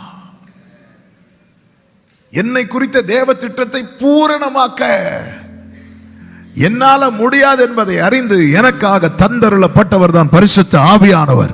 அவர் எனக்குள்ள இருந்து கிரியை செய்யறதுக்கு நான் இடம் கொடுக்க வேண்டும். நான் இடம் கொடுக்கணும்னா என் பலவீனம் என்ன என்பதை நான் உணரணும். ஒரு சின்ன புயல் அடிச்சாலே நான் தளர்ந்து போறேனா, தள்ளாடுகிறேனா? அதனாலதான் சீஷர்களுக்கு கொடுக்கப்பட்ட காரியம் என்ன அப்படின்னா, நீங்க உலகமெங்கும் போய் சுவிசேஷத்தை சொல்லுங்க, உலகமெங்கும் போய் சுவிசேஷத்தை சொல்லுங்க அப்படின்னு சொல்லிட்டு செய்தி வேலையில சொல்லிட்டு செய்தி முடிச்சதும் எங்கேயும் போயிடாதுன்ட்டாரு. ஆமா, நீங்க தான் 2 பேரும் சொன்னீங்க, உலகமெங்கும் எங்கேயும் போயிடாது. என்னாண்டவரை நீங்க மேடையில் ஒன்று பேசுறீங்க, கீழே வேற ஒன்று பேச. மேடையில் பேசுறது நடக்கிறதுக்கு தான் கீழே பேசுற. பரிசுத்த ஆவியை பெற்றுக்கொள்றது வரைக்கும் நீ எருசலேமை விட்டு போயிடாத. ஏன்னா உன்னால நிக்க முடியாது. பரிசுத்த ஆவி உங்களிடத்தில் வரும்போது நீங்கள் பலன் அடைந்து எருசலேமிலும் யூதேயாவிலும் சமாரியாவிலும் உலகம் எங்கும் எனக்கு சாட்சிகளாய் இருப்பீர்கள். ஏன்னா அவர் அதை நடப்பிப்பார். நாம் வேண்டிக் கொள்வதற்கும் நினைப்பதற்கும் அதிகமாய் நமக்குள்ளே ஆண்டவர் நமக்குள் இருந்து கிரியை செய்து நம்மை குறித்த தேவ திட்டத்தை பூரணப்படுத்த விரும்புகிறார். அதனாலதான் நீங்க கவனிச்சீங்கன்னா தெரியும், இயேசு 12 வயசுலயே இயேசு அவருடைய பிரசங்கத்தை கேட்டு வேத பாரகர்கள் எல்லாம் ஆணு வாய் பொளந்துட்டாங்க. அவன் 12 வயசுலயே ஜீசஸுக்கு ப்ரீச் பண்ண முடியுது. ஆனா அவர் 30 வயசு வரை வெயிட் பண்றார். எதுக்கு தெரியுமா? ஆவியானவர் இறங்க. அவர் பரிசுத்த ஆவியானவரால் உருவாக்கப்பட்டவர். அந்த டைமுக்காக வெயிட் பண்ணிட்டு இருக்கிறார். அவருக்கு ஃபுல் பைபிள் அவர் தானங்க வேர்டுக்கு ஒரு ஷேப் கொடுத்த ஜீசஸ் கிரைஸ்ட். அதனாலதான் ஆமே தாவீது சொல்லுவார்ல, நான் விழிக்கும் போது உமது சாயலால் திருப்தி ஆவேன். டெய்லி இதுதான், உங்களை தான் பார்த்து பார்த்து பார்த்து. எத்தனை பேர், நிறைய பேர் இயேசுவை பார்க்குறேன்னு சொல்லி ஒரு ஃபோட்டோ வச்சு, இல்லை ஜீசஸை உண்மையாக பார்க்க விரும்புகிறவங்க டெய்லி பைபிள் படிப்பாங்க. ஆமென், ஹல்லேலூயா, ஆமென். உம்முகம் பார்க்கணுமே, உம்மழகை ரசிக்கணுமே, உம் பாதம் அமரணுமே, உம் விருப்பம் நடக்கணுமே. பிரியமான கர்த்தருடைய பிள்ளைகளே, நம்முடைய வாழ்க்கையில் இப்படிப்பட்ட எண்ணங்கள் வரும்போது ஆண்டவர் வேதத்தில் நமக்கு எழுதி தந்திருக்கிற எவ்வளவு ஆண்டவர் அவர்களுக்கு செய்தீரப்பா, எனக்கும் செய்வீங்க. இப்படி நான் நினைக்க ஆரம்பிச்சிட்டேன்னு வைங்களேன், என் ஜெபம் மாறும். என் ஜெபம் மாறும். எனக்குள்ள இருக்கிறவருக்கு கிரியை செய்வதற்கு இது போதும். அதனாலதான் இயேசு சொல்லுவார், இங்க பாரு, இந்த மலையை பார்த்து உனக்கு கடுகு விதைகளை விசுவாசம் இருந்தா கூட நீ இந்த மலையை பார்த்து என்ன சொல்லணும் தெரியுமா? என்ன பெரிய மலை, அப்படி இல்லை, பெயர்ந்து போ. கர்த்தர் அப்படிதானங்க நம்மளை மாற்றி இருக்கிறார். யாக்கோபு என்னும் பூச்சியே, நான் உன் கையை பிடிச்சிட்டேன், நான் உன்னை சிறு கூட்டமா மாற்ற போறேன். சிறு கூட்டமா மட்டும் மாட்டவில்லை, அடுத்து நான் உன்னை யாராக்குறேன் தெரியுமா? புதிதும் கூர்மையுமான பற்களுள்ள எந்திரமாக்குகிறேன். எதுக்கு? கடிச்சு கொதறவா? இல்லை. அடுத்த வார்த்தை, நீ மலை, அந்த வசனத்தை வாசிங்க. ஏசாயா 41 அதிகாரம் அதனுடைய 15வது வசனம். இதோ போரடிக்கிறது, நான் உன்னை புதிதும் கூர்மையுமான பற்களுள்ள எந்திரமாக்குகிறேன். அடுத்த வார்த்தை பாருங்க, நீ மலைகளை மிதித்து நொறுக்கி குன்றுகளை பதறி. அப்படியே புதிய ஏற்பாட்டில் இயேசு என்ன சொல்லுவார் தெரியுமா? உங்களுக்கு கடுகு விதைகளவு விசுவாசம் இருந்தா போதும், நீ மலையை பார்த்து என்ன சொல்லணுமா? பெயர்ந்து போ. அதுதான் புதிதும் கூர்மையுமான பற்களுள்ள எந்திரமாக்குகிறார். நீ சொல்லணும். நீ பெயர்ந்து போன்னு சொன்னா, இனி எப்படியே இந்த வசனத்துக்கு வாங்க, நீ மலைகளை மிதித்து நொறுக்கி குன்றுகளை பதருக்கு ஒப்பாக்கி விடுவாய், அவைகளை தூற்றுவாய். அடுத்த வார்த்தை, அப்பொழுது காற்று அவைகளை கொண்டு போய். கைகளை உயர்த்தி ஒரு ஆமேன் சொல்லுங்க பார்க்கலாம். காற்று கொண்டு போ. பரிசுத்த ஆவியானவர் காற்றாய் அதை கொண்டு போயிடுவார். ஆனா நீ மலையை என்ன செய்யணுமா? பெயர்த்து போடு. நீ பேசு, உன் விசுவாசத்தை பேசு. ஆண்டவரே, இந்த மலை இப்படி இரு, இந்த மலை இங்க பாரு, பலத்தினாலும் அல்ல பராக்கிரமத்தினாலும் அல்ல, என்னுடைய. அடுத்த வசனம் என்ன சொல்வார் தெரியுமா? ஏ பெரிய பர்வதமே, நீ எம்மாத்திரம் செருபாபேலுக்கு முன்பாய் சொல்ல வைக்கிறார்ல. ஆமென். பலத்தினாலும் அல்ல பராக்கிரமத்தினாலும் அல்ல. கோலியாத் வந்து நிக்கிறாங்க. கோலியாத் வந்து நிற்கும் போது எல்லாரும் கோலியாத்தின் உயரத்தை பார்த்தாங்க, கோலியாத்தின் அந்த கம்பீரத்தை பார்த்தா. கோலியாத்தை பார்த்து பேசிட்டு இருக்கிறாங்க. சவுலும் கோலியாத்தை பேசிட்டு இருக்கிறான். அவன் சிறு வயதிலிருந்தே யுத்த வீரன். பேசிட்டு இருக்கும் போது தாவீது வரான். அவனுக்கு கோலியாத்தை பேசவே பிடிக்கல. அவன் தன் சேனைகளின் கர்த்தரை பேசி கொண்டிருக்கிறான். அவன் சொல்றான், ஒரு விஷயம், எனக்கு சிங்கம் வந்துச்சு. அவன் பூர்வ நாட்களை நினைக்கிறான் பாருங்க. அவன் தப்புவிக்கப்பட்டதை பார்க்கிறான், அவன் காப்பாற்றப்பட்டதை பார்க்கிறான். இதுதான் அவனுடைய வெற்றி. நீங்க கடந்து வந்த பாதையை திரும்பி பாருங்கள். கோலியாத் அவன் இதுவரை ஃபேஸ் பண்ணல. கோலியாத் அவன் இதுவரை ஃபேஸ் பண்ணல. ஆனா அவன் ஃபேஸ் பண்ணதெல்லாம் அவனுக்கு பெருசு. இன்னைக்கு நீங்க சந்திக்கிற காரியம் இதுவரை சந்திக்காதது. ஆனால் இதற்கு முன்னாக நீங்க சந்தித்ததும் அதை சந்திக்கும் போது அப்படித்தானே இருந்துச்சு. ஆமென். யானைக்கு தடிபாரம், எறும்புக்கு அரிசி பாரம். யானை வந்து ஒரு பெரிய தடியை கஷ்டப்பட்டு இழுத்துட்டு போகும் பார்த்தீங்களா, பெரிய மரத்தை. அதே போல தான் எறும்பு அரிசியை இழுத்துட்டு போகும். நம்ம எறும்பா இருக்கும்போது அரிசி நமக்கு பாரமாக இருந்துச்சு. இப்போ யாராயிட்டோம்? நான் சொல்லலை. நம்ம வளர வளர வளர பிரச்சனைகளும் அதற்கேற்றார் போல எல்லாமே புதுசா இருக்கு. ஒரு விஷயம், சிங்கம் வந்துச்சு. சிங்கம் வரும்போது தாவீதுக்கு அந்த பிரச்சனை புதிய பிரச்சனை. தாவீது அதை ஹேண்டில் பண்றாரு. அடுத்து கரடி. சிங்கத்தை ஹேண்டில் பண்ற மாதிரி கரடியை ஹேண்டில் பண்ண முடியாது. அது இன்னொரு விதத்தில் ஹேண்டில் பண்ணணும். கரடியும் ஃபேஸ் பண்றார்.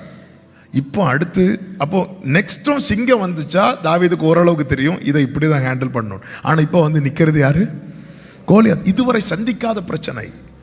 ஆமே, பிரச்சனைகள் பல விதத்தில் வந்தாலும் என் ஆண்டவருக்கு முன்னாடி எல்லாமே ஒண்ணுதான். இந்த நம்புறவங்க மட்டும் சத்தமா ஆமேன்னு சொல்லுங்க பார்க்கலாம். ஆமேன்னு சொல்லுங்க. பைபிள் நீங்க பார்த்தீங்கன்னா ஆதியாகமத்திலிருந்தே நீங்க படிச்சு படிச்சு வந்தீங்கன்னா அந்த ஃபெய்த் லெவல் கூட தான் வைக்கிறாரே தவிர குறைய வைக்கல. தண்ணீரை விளக்குற பிரச்சனை நீங்க கவனிச்சீங்கன்னா தெரியும். மோசே வந்து அப்படியே முறுமுறுத்துட்டு இருப்பார். மோசே வந்து ஜனங்கள் ஆண்டவர்கிட்ட முறையிடுவார், ஜனங்கள் மோசே கிட்ட முறையிடுவாங்க. ஆண்டவர் சொல்ற, மோசே நீ என்ன மோசே பேசிட்டு இருக்கிற, கோலை எடுத்து நீட்டி சமுத்திரத்தை பிளந்து விடு. மோசே கோலை நீட்டினதும் என்ன வந்துச்சு தெரியுமா? காற்று வருது. அவர் காற்றாய் வருவார், அவர் அக்கினியாய் வருவார். ஆனா நான் கோலை நீட்டுறது வரைக்கும் அவர் கிரியை செய்ய மாட்டேங்கிறார். ஜனங்க என்கிட்ட முறையிட, நான் உங்ககிட்ட முறையிட, அப்ப நீ கோலே நீட்ட மாட்டேன். ஆண்டவருக்கு வந்து இந்த சிவந்த சமுத்திரத்தை பிளக்கணும். மோசே என்ன மோசே முறையிட்டு இருக்கிற அப்படிங்கிறார். அதுவும் பாருங்க, மோசே வேற பிராமிஸ் கொடுக்கிறார். ஆமே, நீங்கள் நின்று கொண்டு கர்த்தர் உங்களுக்கு செய்யும் ரட்சிப்பை பாருங்க. ஆண்டவர் நின்று கொண்டா புறப்படுங்கிறார். ஆமே, நம்ம என்ன பண்றோம், அங்கேயே உட்கார வச்சிருக்கோம். நீங்கள் நின்று கொண்டு, உன்னை நான் நிக்கிறதுக்காக வச்சிருக்கிறேன்.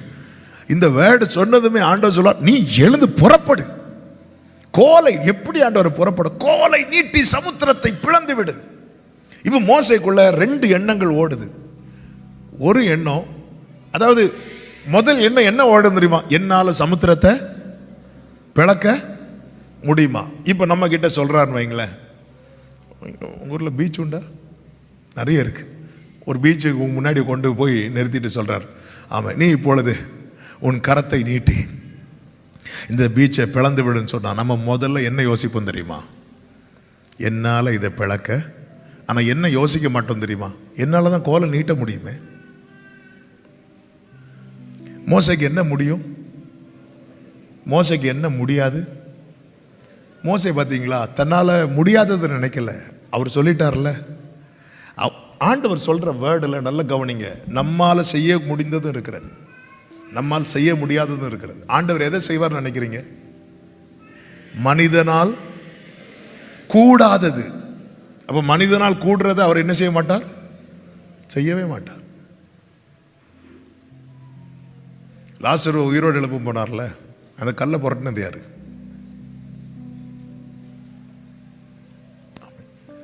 ஸ்திரீகள் உயிர் தெழுந்த நாள்ல வந்தாங்கல்ல, அந்த கல்லை புரட்டினது யாரு?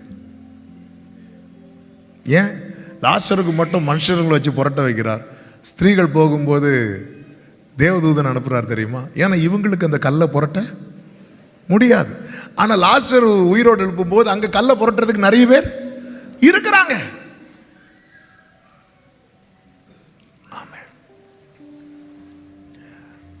அதாவது ஆண்டவர் என்னை கொண்டு செய்ய வேண்டியதை நான் செய்ய என்னை பலப்படுத்துவார்.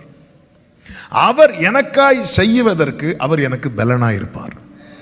அவர் என்னை பலப்படுத்தி சகாயம் பண்ணுகிறவர் மட்டுமல்ல, எனக்கு பலனாய் இருந்து எல்லாவற்றையும் செய்கிறவர்.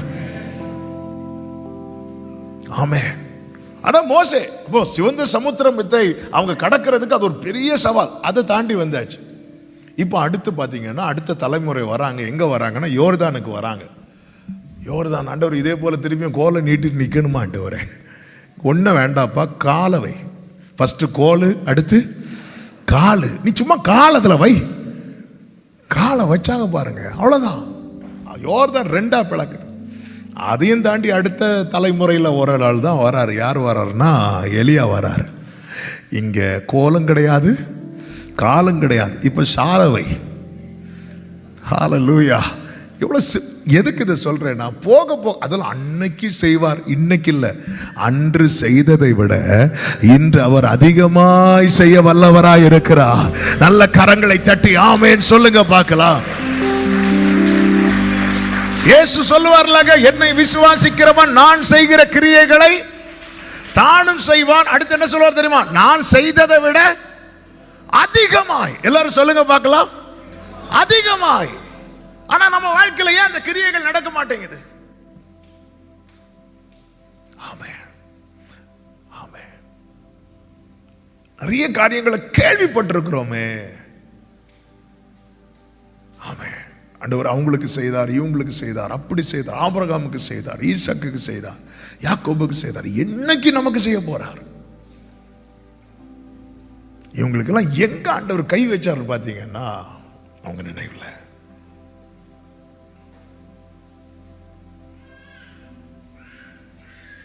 நான் நினைப்பதற்கும் வேண்டிக் கொள்வதற்கும். ஹல்லேலூயா. நம்ம அதிகமாய், அதனாலதான் பவுல் சொல்றார், நாங்க எந்த எண்ணத்தையும் கிறிஸ்துவுக்குள் சிறைப்படுத்தி, ஏதாவது எங்களுக்குள்ள ஒரு நெகட்டிவான எண்ணம் வந்துட்டுனா உடனே ஜீசஸுக்கு முன்னாடி அதை வச்சிருவோம். கிறிஸ்துவுக்கு நாங்கள் சிறைப்படுத்து எண்ணங்களை நம்ம நினைவுகள் எல்லாம் ஆண்டவர்கிட்ட வைக்கிறோம். ஆண்டவரே என்னன்னு தெரியலப்பா, காலிலேருந்தே ஒரு மாதிரி நான் பலவீனமாகவே இருக்கு, எனக்கு வேலை போயிருமோன்னு இப்படிப்பட்ட எண்ணம் வந்துட்டே இருக்குப்பா. இப்படி நம்ம எண்ணங்களை வைக்கிறோம் ஆண்டவர்கிட்ட. இப்படி வைக்கும்போது அவர் அதற்கான அதற்கான வார்த்தையை நம்ம நினைவில் கொண்டு வந்து தியானிக்க வைப்பார். அதற்கான வார்த்தையை நினைவில் கொண்டு வந்து. எலியா பார்த்தீங்களா, அவருக்குள்ள தோன்ற எண்ணம் என்ன தோணுது அப்படின்னா, அதாவது 3 வருஷம் காத்திருக்கிறார். 3 வருஷம் காத்திருக்கு. ஆக்சுவலாக நான் இன்னும் எடுத்துகிட்டு வந்த செய்திக்குள்ளே போகலை. ஆண்டவர் வந்து அப்படியே பேசிட்டே வேர்டை கொடுத்துட்டு இருக்கிறேன், நான் பேசிகிட்டு இருக்கிறேன். அதனால் செய்திக்குள்ளே போவானான்னு எனக்கு தெரியாது. ஆனால் டைமுக்கு நான் முடிச்சிருவேன். ஆமாம், 3 வருஷம் காத்திருந்து ஒரு சர்மன் ப்ரிப்பேர் பண்ண வைக்கிறார். ஆமென், அல்லேலூயா. நம்ம ஒரே நாளில் 3 வருஷத்துக்கு சர்மன் ப்ரிப்பேர் பண்ணிட்டு வைப்போம். இது 3 வருஷம் காத்திருந்து ஒரு சர்மனை ப்ரிப்பேர் பண்ண வச்சு ஜனங்களுக்கு முன்னாடி பேசுகிறார். அந்த சர்மனுடைய டைட்டில் 2 நினைவுகள். அவரே சொல்றார், எந்த மட்டும் 2 நினைவுகளால் குந்தி. ஆனா அவருக்கு தெரியல அடுத்த அதிகாரத்தில் நமக்கு இதே பிரச்சனை வரப்போகுதுன்னு. நம்ம என்ன பேசுறோமோ அது நாளைக்கு நமக்கு ஒரு பெரிய சேலஞ்சாவே வரும். ஆமே, அது ஊழியக்காரங்க இருக்காங்க, கேட்டாங்க, நல்லா தெரியும். ஆமா, நம்ம என்ன பேசுறோமோ அது பெரிய சேலஞ்சாவே வரும். பவுல் சொல்லுவார்ல, பாருங்க, யூரோக்ளித்தன் அடிக்கும்போது பயப்படாதீங்க, கப்பர் சேதமே இல்லாமல் உயிர் சேதம் வராது சொல்லி மெலித்த தீவுக்குள்ள போனதும் 275 பேரை விட்டுட்டு பாம்பு இவரை தான் வந்து கடிச்சது.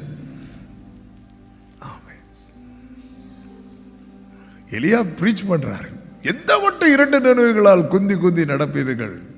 கர்த்தர் தெய்வமானால் கர்த்தரை பின்பற்றுங்கள், பாகால் தெய்வமானால் பாகாலை பின்பற்றுங்கள். அப்படி சொல்லும்போது ஒரு ஆமேன் கூட சொல்லலை.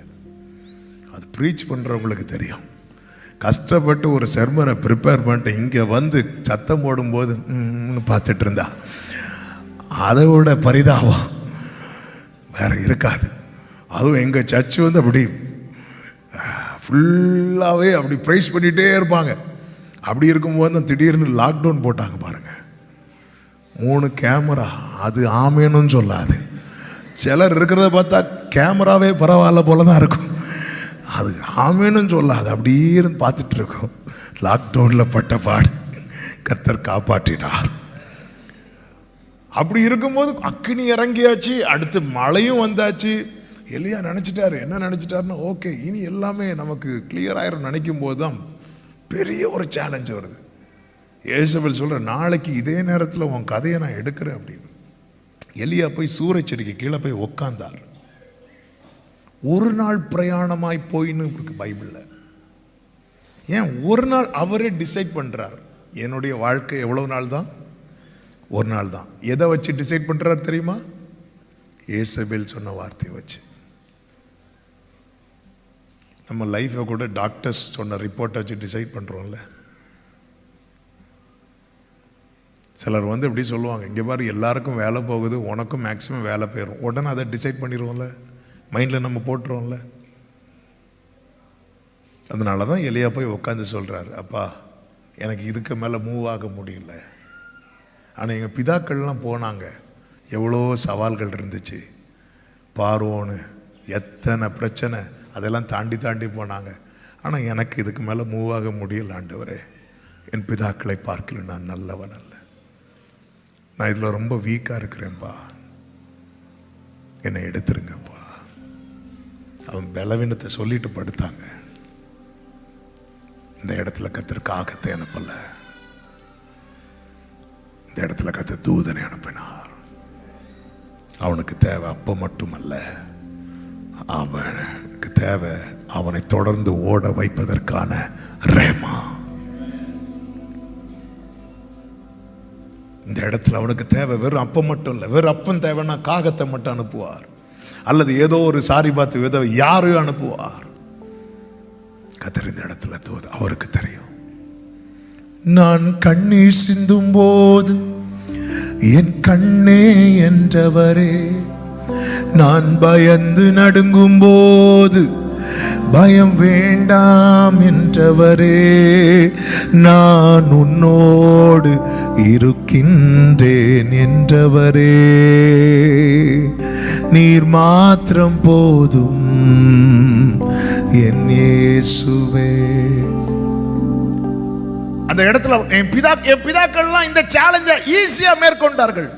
மோசே குறித்து வேதம் சொல்கிறது, அவன் பார்வோன் சமூகத்தில் பயப்படாமல் போனான். ஆனா நான் பயந்து போய் உட்கார்ந்து இருக்கிறேன்ப்பா, நான் நல்லவனே கிடையாதுப்பா.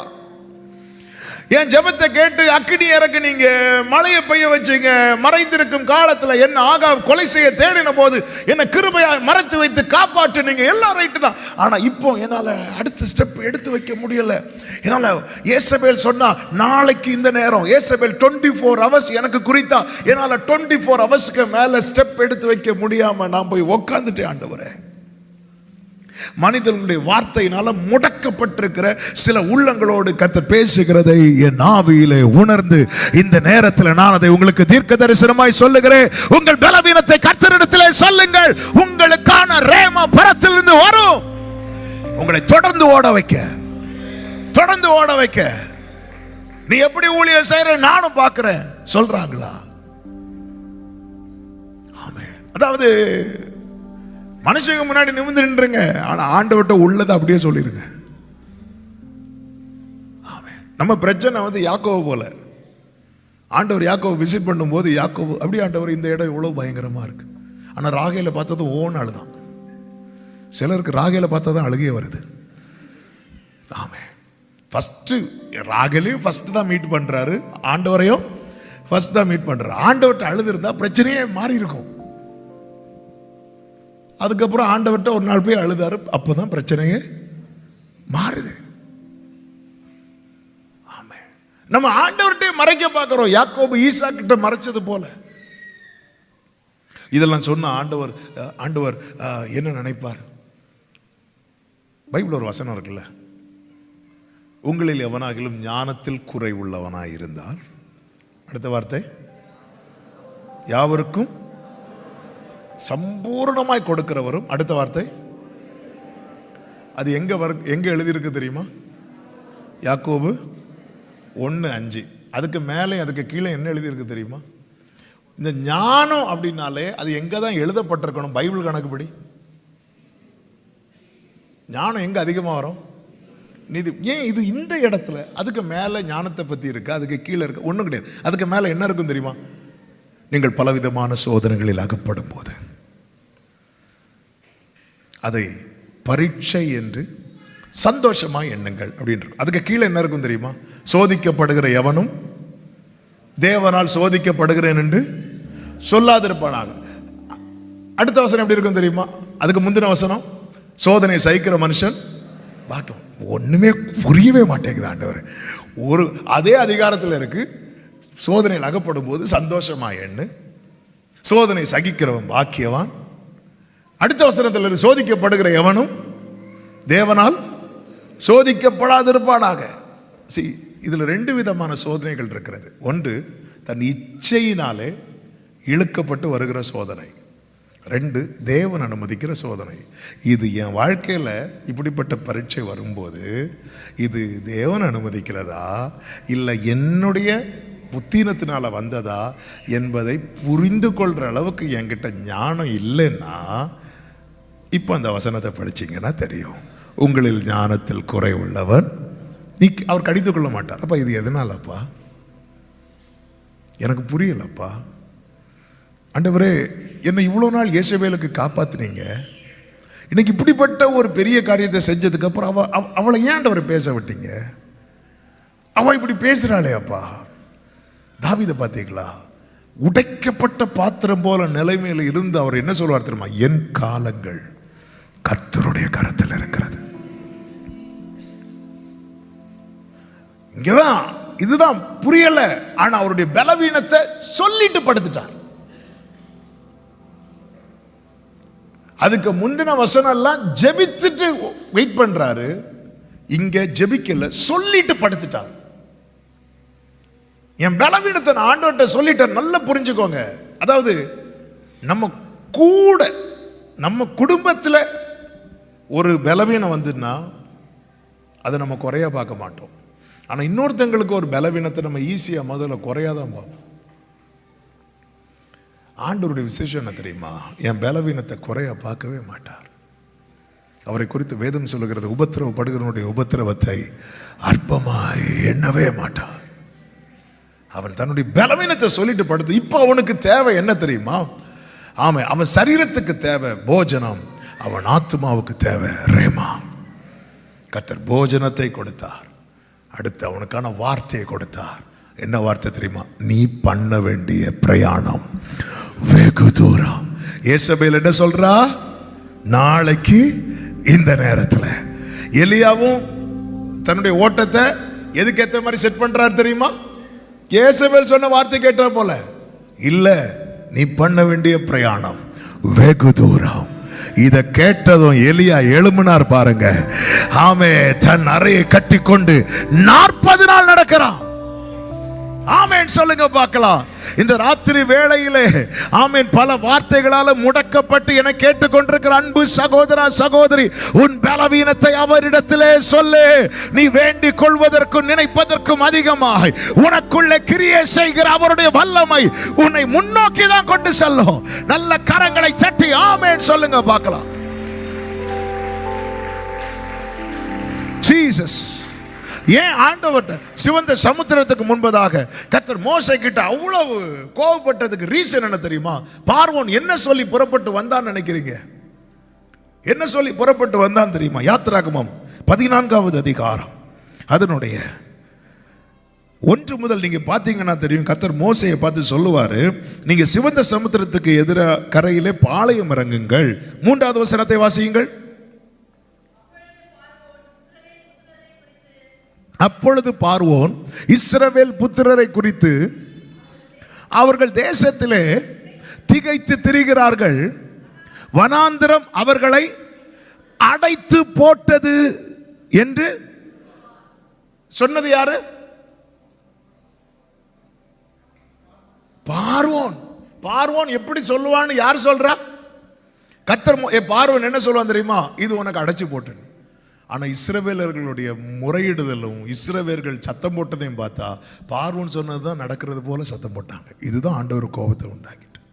ஆண்டவர் என்ன சொல்லி கூட்டிட்டு வரார் தெரியுமா? பாலும் தேனும் ஓடுகிற கானான் தேசத்தை உனக்கு தருவேன். பார்வோன் என்ன சொல்றான் தெரியுமா? வனாந்திரம் அவர்களை அடைத்து போட்டுச்சு. எது நடக்கும்? எது நடக்கும்? ஆனா நம்ம எதை சொல்லி ஃபீல் பண்ணிட்டு இருக்கிறோம்? இவங்க ரட்சிக்கப்பட்டு அடுத்த நாளே கல்லறை சண்டை போட்டாங்க. எகிப்துல கல்லறை இல்லை என்றா எங்களை இங்கே அழைத்து வந்தீங்க. எங்க அப்பா இருக்கும்போது ஒருத்தங்க எங்க அப்பாட்ட வந்து, பாஸ்டர் உங்க சர்ச்சில் வந்து ஆராதிக்கணும்னு எனக்கு ரொம்ப ஆசை பாஸ்டர், வாங்க. கல்லறை உண்டா பாஸ்டர்? எங்க அப்பா சொன்ன, நான் உங்களை அடக்கம் பண்ண கூப்பிடல, ஆராதிக்க தான் கூப்பிட்டேன். போன வருஷம் நினைக்கிறேன் எங்கள் சர்ச்சில் சர்வீஸுக்கு போகிறதுக்கு நான் அப்படி எங்கள் சர்ச் லிஃப்ட்டில் ஏறும்போது ஒரு சிஸ்டர் அன்னைக்கு தான் வராங்க.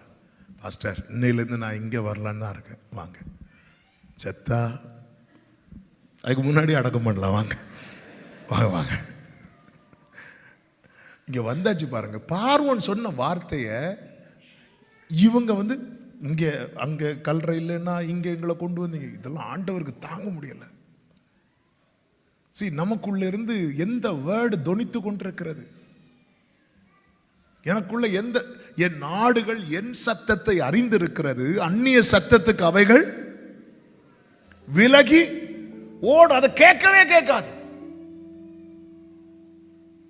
ஆக்சுவலா நிறைய விஷயம் நம்ம மற்றவங்கள்ட்ட இருந்து பார்த்து படிக்கணும்.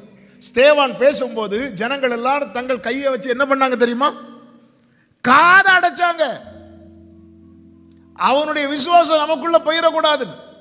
ஸ்தேவானுடைய விசுவாசம் தங்களுக்குள் போகாதபடிக்கு தங்கள் காதுகளை அடைப்பார்கள் என்றால், சத்துரு விதைக்கிற களை என்கிற அவிசுவாசம் நமக்குள் போகாதபடி ஏன் நம் காதை அடைக்க முடியல? என் நாடுகள் அந்நிய சத்தத்துக்கு செவி கொடுக்காது மட்டும் இல்ல, அது விலகி ஓடும், அது கேட்கவே கேட்காது.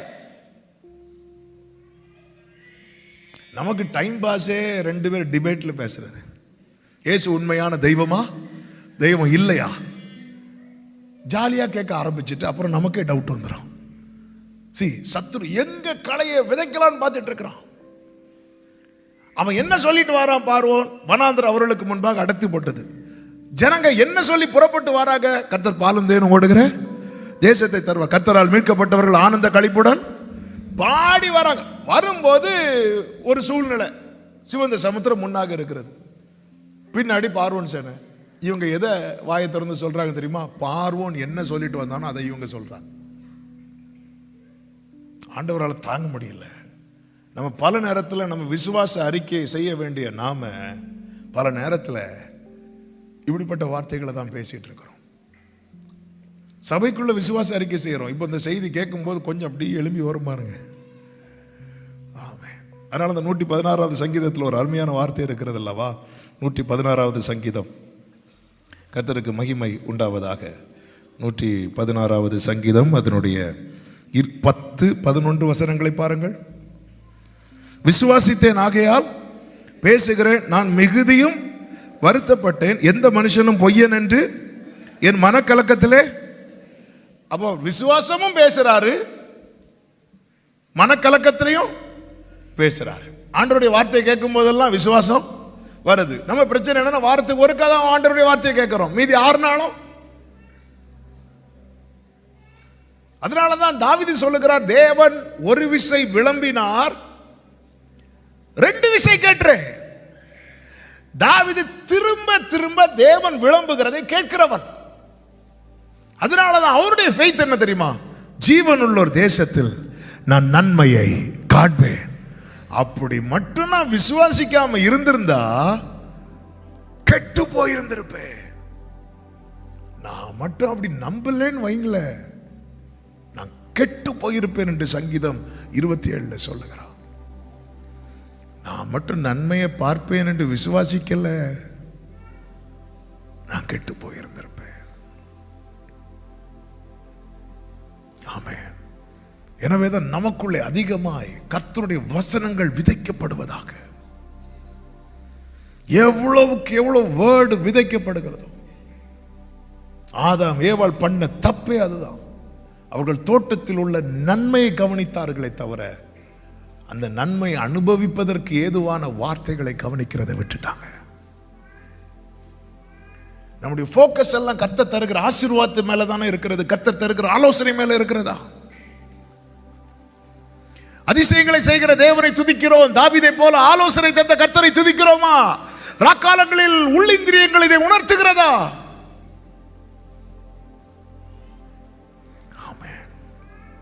நான் உனக்கு போதித்து நீ நடக்க வேண்டிய வழியை உனக்கு காட்டுவேன்.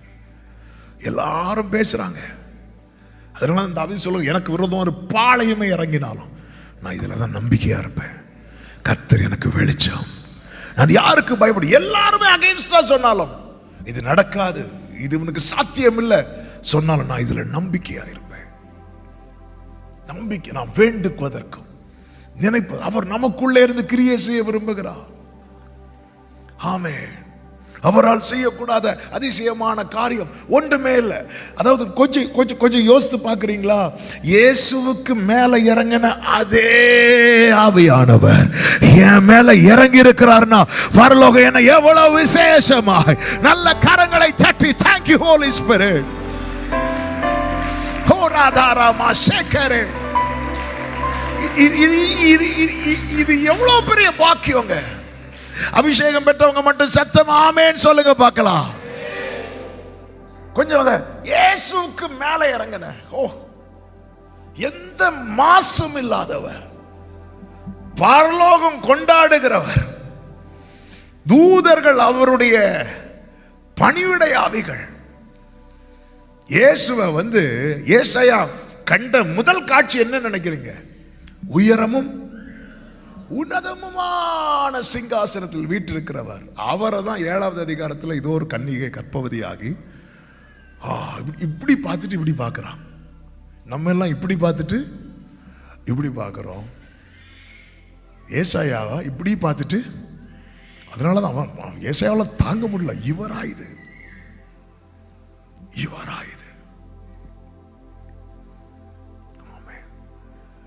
அவர் மேல இறங்கின ஆவியானவர், இயேசுவின் மேல ஆவியானவர் இறங்குறதற்கு எல்லா தகுதி, ஒரு மாசு கிடையாது. ஆவியான அவர் பேரு பரிசுத்த ஆவியானவர். ஆனா அதே ஆவியானவரை எனக்கு தந்தருளும்படி, எனக்குள் வாசம் பண்ணும்படி இயேசுவின் இரத்தத்தால என்னை பாவமர கழுவி, ஓ ஜீசஸ், ஓ ரலபா தரபா ஷதரபா. Thank you Holy Spirit. நல்ல கரங்களை தட்டி அபிஷேகம் பெற்ற தேவ பிள்ளைங்க 2 நிமிஷம் அந்நிய பாஷை.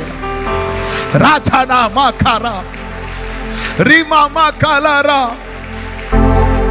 ஓரே மாமே ஷேகரே. நன்றி ஆவியானவரே, எனக்கு நீர் பாராட்டின உம்முடைய கிருபை பெரியதப்பா. Thank you Holy Spirit. Thank you Holy Spirit.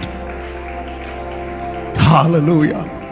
எதுக்குங்க தந்தருள்னா கொஞ்ச நேரம் அந்நிய பாஷை பேசிட்டு போறதுக்கா? இல்ல, நம் பலத்தால் முடியாதது, பராக்கிரமத்தினால் முடியாதது. அவன் தலைக்கொள்ளோடு தான் வருவான், ஆனா அதுக்கு கிருபை உண்டாகும். அவன் கையில் ஒரு தூக்கு நூல் இருந்தா கர்த்தருடைய கண்கள் அதை சந்தோஷமா பார்க்கும். அவனுடைய துவக்கம் அற்பமா இருந்தாலும் அவனுடைய முடிவு சம்பூரணமா இருக்கும். எந்த சத்துருவுக்கும் எதிர்க்க முடியாது. யோர்தான் பின்னிட்டு திரும்பும், சிவந்த சமுத்திரம் விலகும். காரணம், வேண்டுவதற்கும் நினைப்பதற்கும் அதிகமாக அவர் நமக்குள்ளே. ராபா பாலா ரா சாந்தனா ராபா. ஆவியானவர் இயேசுவின் மேல வந்து இறங்கினது அவர் பார்வை மாறுச்சு. அவர் பார்வையை பார்த்தீங்களா? 11 பேர் கூடி இருக்கிற இடத்துல ரசத்தை கையில் எடுத்து, அவர் ரத்தத்தின் அடையாளமான ரசத்தை கையில் எடுத்து யூதர்களையும் போயிட்டார். இது அநேகருக்காக அப்படிங்கிறார். மொத்தம் இருக்கிறது 12ல 1 ஓடிட்டு மொத்தம் 11. அவர் எப்படி பார்க்கிறார் பார்த்தீங்களா? அநேகர். டியர் பாஸ்டர்ஸ், உங்க முன்னாடி கொஞ்சம் பேர் தான் இருக்கிறாங்க, ஆனா இப்படி பார்க்க முடியுமா? அன்பு உள்ளவன் இன்னைக்கு உங்கள்ட்ட கொஞ்சம் தான் இருக்கு, கொஞ்சம் எண்ணெய், கொஞ்சம் மாவு. எலியாவை பார்க்க வச்சது பாத்தீங்களா? சாரி பார்த்து அவ விதவை சொல்றா, இதை சாப்பிட்டு சாக போறோம். எலியா சொல்றார், பஞ்சகாலம் முடியது வரை நீ சாகவே மாட்டேன். என்ன பார்வைங்க இது? இந்த பார்வை இருக்கா? கொஞ்சம் பேர், 11 பேர் தான். இன்னைக்கு கிருபையினால எங்க மினிஸ்ட்ரி ஒரு 4 பேருக்கு தெரியுது. எங்க 1987 எங்க அப்பா நாகர்கோயிலுக்கு வராங்க. அந்த நாகர்கோவில் மினிஸ்ட்ரி வந்து ஒரு அடைக்கப்பட்ட நிலையில் இருக்கு. எங்க அப்பா வந்து அங்க கால் வைக்கிறாங்க. கால் வைக்கும்போது உண்மையில கால் வைக்க கூட இடம் கிடையாது, அவ்வளவு சகதியா இருக்கு. அப்போல்லாம் எனக்கு 2 வயசு. ஊழியம் ஆரம்பிச்சாச்சு. போராட்டத்து மேல போராட்டம். சாத்தான் டைரக்டா சவால் விட்டான்.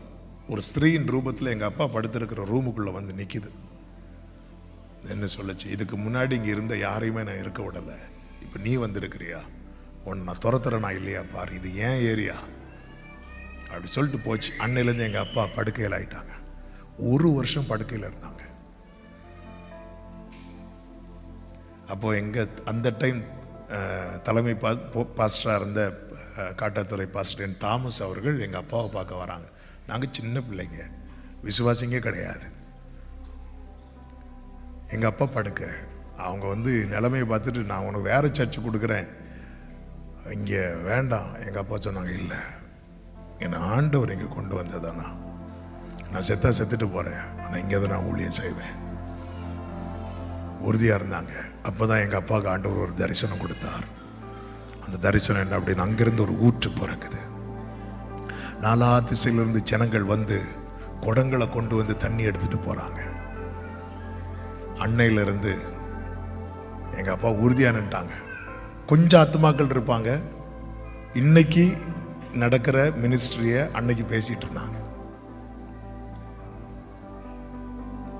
இங்கே ஊரில் நிறைய பேர் நம்ம சர்ச்சை விசிட் பண்ணியிருக்கிறீங்க. இன்னைக்கு நீங்கள் சர்ச்சில் என்னெல்லாம் பார்க்குறீங்களோ இதெல்லாம் 5 பேர் இருக்கும்போது எங்கள் அப்பா பேசினது, 10 பேர் இருக்கும்போது பேசினது. 2018 எங்கள் அப்பா 2016 ஓட்டத்தை முடித்து மகிமையில் பிரவேசித்தாங்க. எங்கள் அப்பா இறந்து 1 இயரில் சர்ச்சை பெருசாக எக்ஸ்டெண்ட் பண்ண கத்த கிருபை செய்தார். சர்ச்சில் ஏசி, லிஃப்ட் எல்லாத்தையும் வைக்க வச்சார். இதெல்லாம் எங்கள் அப்பா ஒரு 4-5 பாட்டிங்க ப்ரேயருக்கு இருப்பாங்க, அப்போன்னு சொல்லிட்டு இருப்பாங்க, நம்ம சர்ச்சில் ஏசி வரும், அதில் 3 பேர் தூங்கிட்டு இருப்பாங்க. அந்த டைமில் எனக்கு ஒரு மாதிரி இருக்கும், என்ன இவர் இப்படி சொல்லிட்டு இருக்கிறாரு அப்படி. ஐயோ, நம்ம முன்னாடி 4 பேர் தானே இருக்கிறாங்க, நான் அப்படி பார்க்கல, ஆவியானவர் அப்படி பார்க்க விட மாட்டார். மோசே, பழைய ஏற்பாட்டில் இருக்கும், மோசே அழகுள்ளவன் என்று கண்டு. எந்த குழந்தைங்க அழகு இல்லை, வளர வளரதான் பார்க்க சகிக்காது. பிறந்த எந்த குழந்தை அழகு இல்லை, ஆனா அதனுடைய சரியான அர்த்தத்தை ஆவியானவர் எழுதினார். ஸ்தேவான் மேல ஆவியானவர் இறங்கி, இப்ப சொல்லு ஸ்தேவான் எப்படி எழுதுறாரு தெரியுமா? மோசே திவ்ய சௌந்தரியம் உள்ளவன். அது அர்த்தம் என்ன? Divine beauty. அவங்க தாய் எப்படி பார்க்குறாங்க தெரியுமா? இவ்வளவு போராட்டத்தை தாண்டி, அதாவது ஒரு ஆண் பிள்ளை பிறக்கவே கூடாதுங்கிற கடுமையான சட்டம் இருக்கிற இடத்துல இவன் பிறந்திருக்கிறானா, இவன் மேல ஒரு தேவ திட்டம் இருக்கிறது. எத்தனை பேர் உங்க தலைமுறை அப்படி பார்க்குறீங்க? எத்தனை பேர் உங்க பிள்ளைகள் அப்படி பார்க்குறீங்க? இது நடக்கும். எத்தனை பேர் உங்க ஊழியத்தை, உங்க குடும்பத்தை, உங்க எதிர்காலத்தை,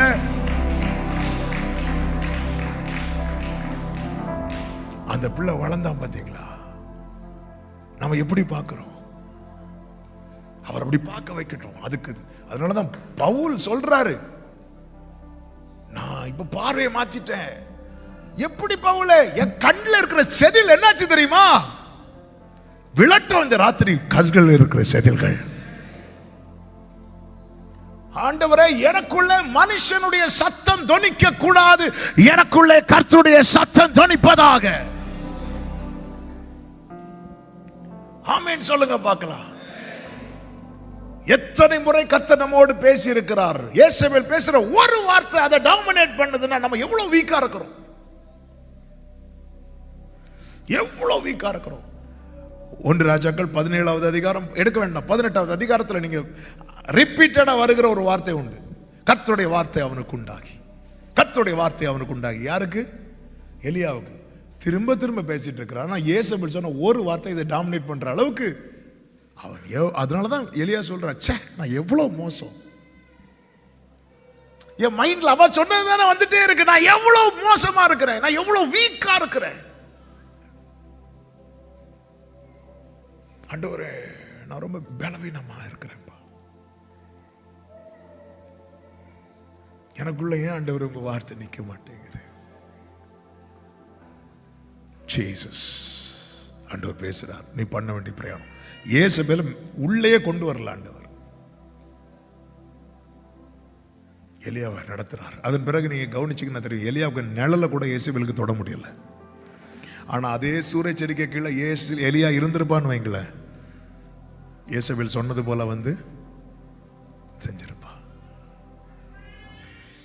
ஆமென். சில சொல்ற வார்த்தையை கேட்டு நாமே பெட்டிக்கு ஆர்டர் போட்டுருவோம். எதுக்கும் நம்மளே பார்த்து எடுத்து. அதே சூரிய செடிக்கு கீழே எலியா இருந்திருப்பார்னா இயேசுவேல் சொன்னது நடந்திருக்கும். என் வாழ்க்கையில இயேசுவேல் சொன்னது நடக்கணும்னா இந்த சூரிய செடிக்கு கீழே நான் உட்காரணும். என் வாழ்க்கையில கர்த்தர் சொன்னது நடக்கணும்னா இந்த சூரிய செடிக்கு கீழே நான் உட்காராம எழுந்து போகணும்.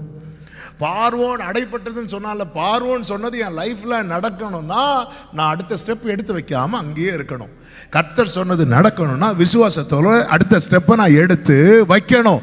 நீ விசுவாசித்தால் தேவ மகிமையை காண்பாய். ஆமென். நம்முடைய பார்வையை மாற்றணும். நாம் வேண்டுவதற்கும் நினைப்பதற்கும் அதிகமாக நேரம் போயிட்டு இன்னொரு வார்த்தையை கூட சொல்லி நான் செபிக்க விரும்புகிறேன். யோபுவின் வாழ்க்கையில கர்த்தர் எல்லாவற்றையும் கொடுப்பார். சாத்தான் வாரான். ஆண்டவர் கேட்கிறார், என் தாசனாகி யோபுவின் மேல் கவனம் வைத்தாயோடு. உண்மையிலே இந்த யோபு மேட்டரை சாத்தான் ஓப்பன் பண்ணவே மாட்டான். ஓப்பன் பண்ணது யாருன்னு நினைக்கிறீங்க? கர்த்தர். இது மட்டும் யோபுவுக்கு தெரிஞ்சிருந்துன்னு வைங்களேன், கொஞ்சம் சும்மா இருங்க ஆண்டவரே. அவன் கேட்டான் அவங்க கிட்ட. அவன் சொல்றான், சாத்தா சொல்றான், அது எப்படி பார்க்க முடியும்? நீர் அவனை அவனுக்கு உண்டான எல்லாவற்றையும் சுற்றி. ஆண்டவர் சொன்னார், சரி இப்போ என்ன, நீர் அவனுடைய பொருளாதாரத்தெல்லாம் கை வச்சு பாருங்க. ஆண்டவர் சொன்னார், நான் கை வைக்க மாட்டேன், நீ கை வை. அப்போ ஒரு விஷயம் புரிஞ்சுக்கிட்டீங்களா? ஆண்டவர் அறியாமலும் ஆண்டவர் அனுமதிக்காமலும் யோபுவின் வீட்டில் இருக்கிற புல்லை கூட சாத்தானை தொட முடியாது. நீர் அறியா யாதும் நேரிடா. இந்த ஒரு தெளிவு தேவ பிள்ளைக்கு தேவை. ஆண்டவர் உங்களுக்கு கண் இல்லையா? நம்ம கேட்போம். நம்ம பல நேரத்தில் ஆண்டவருக்கு தெரியாம என் லைஃப்ல சாத்தா ஒன்று செஞ்சுட்டானா அவன் ஆண்டவரோட டாப்னு தான் அர்த்தம் இல்ல. அதனால தான் நீங்க அதாவது யோபு வாயை திறந்து சாத்தான்னு எங்கேயாவது சொன்னானா? சாத்தானுக்கு எவ்வளவு அசிங்கம் தெரியுமா? கர்த்தர் கொடுத்தார், கர்த்தர் எடுத்தார் அப்படின்னு சொல்றான். சாத்தான உள்ளே கொண்டு வரல, ஸ்ட்ராங்கா இருந்துட்டார். அடுத்த அதிகாரத்துல ஹெல்த்ல கை வைக்கிறான். இப்போ எதுவுமே சொல்லல, அமைதியா இருந்துட்டார். ஸ்ட்ராங்கா இருக்கும் போது கர்த்தரை பிரைஸ் பண்றார். கொஞ்சம் வீக்கானதும் அமைதி ஆயிட்டார். ஆனா நம்ம அமைதியானாலும் நம்ம வாயை கிளறக்குன்னு சிலர் ஆட்டோ பிடிச்சு வருவாங்க. நம்ம சும்மா தான் இருப்போம். அவங்க வந்து உக்காந்து இருந்து நோண்டி நோண்டி நோண்டி நோண்டி கடைசியில் யோபுவே பேச வச்சுட்டாங்க. யோபுவினுடைய அந்த வார்த்தைகளை நீங்க கவனிச்சீங்கன்னா ஆரம்பத்தில் சொல்லுவார், எனக்கு குறித்திருக்கிறதை அவர் நிறைவேற்றுவார், என் மீட்பர் உயிரோடு இருக்கிறார், அவரோ வென்றால் ஒரே மனதா இருக்கிறார், அவன் எனக்கு ஏதோ ஒன்று குறித்திருக்கிறார், அதை நிறைவேற்றுவார். இப்படி சொல்லி சொல்லி சொல்லி சொல்லி சொல்லி சொல்லி வந்து கடைசியில் எப்படி வருவார் தெரியுமா? அந்த முந்தின சீர், அந்த பழைய வேலையே கிடைச்சாலே ஆமே, கர்த்தர் எனக்கு ஒரு புதிய வேலையை தருவார், அதுல மேனேஜர் ஆக்குவார். அக்டோபர் வந்தாச்சு, எனக்கு அந்த பழைய வேலை கிடைச்சாலே. யோபு இப்போ திரும்பி பார்க்கிறார் அந்த முந்தின சீர். யோபு எங்க உட்கார்ந்து இருக்கிறார்னா சாம்பல்ல உட்கார்ந்து இருக்கிறார். எல்லாம் பேசி பைபிள்ல ஒரு வார்த்தை இருக்கும், யோபுவின் வார்த்தை முடிந்தது அப்படின்னு இருக்கும். யோபு பேசி முடிச்சு, அவன் பேசி முடிக்கிறத விட கர்த்தர் வெயிட் பண்ணிட்டு இருந்தார். அடுத்து கர்த்தர் பேசலான்னு பார்த்தா ஒரு எலி ஓடிட்டு இருக்கு, அதாவது எலிகோ. சிலர் இப்படிதான், நமக்கு ஆண்டவருக்கு இடையில சில எலி போல வந்து அவனும் பேசி முடிச்சதுக்கப்புறம் ஆண்டவர் யோபுட்ட என்ன சொல்லுவார் தெரியுமா? நீ புருஷனை போல அறையை கட்டிக்கொண்டு நீ நெல்லு, நான் பேசுறேன். எவ்வளோ நாள் தான் சாம்பலில் உட்காந்துருப்ப? எலும்பு. உன் வாழ்க்கையில் ஒரு இழப்பு வந்து நஷ்டம் வந்து நீ உட்காந்த அழுத, நான் அலோவ் பண்ணிட்டேன். வாழ்க்கை ஃபுல்லாக அழுதுட்டு இருக்கலாம்னு நினைக்கிறியா? வாழ்க்கை ஃபுல்லாக சாம்பலில் உட்காரலாம்னு நினைக்கிறியா? எலும்பு, நான் பேசுறதை நீ கேளு. இப்போ ஆண்டவர் சொல்றான், பூமிக்கு அஸ்திபாரம் போடும்போது நீ எங்கே இருந்த? அவன் தன் வீடு போச்சேன்னு அழுதுட்டு இருக்கிறான். கர்த்தர் பூமிக்கு அஸ்திபாரம் போடும்போது நீ எங்க இருந்த அப்படிங்கிறான். சமுத்திரம் புரண்டு வரும்போது அதுக்கு எல்லை போட்டு இம்மட்டு வா மிஞ்சி வராதேன்னு சொல்றேன் பாத்தியா? உனக்கு அது முடியுமா?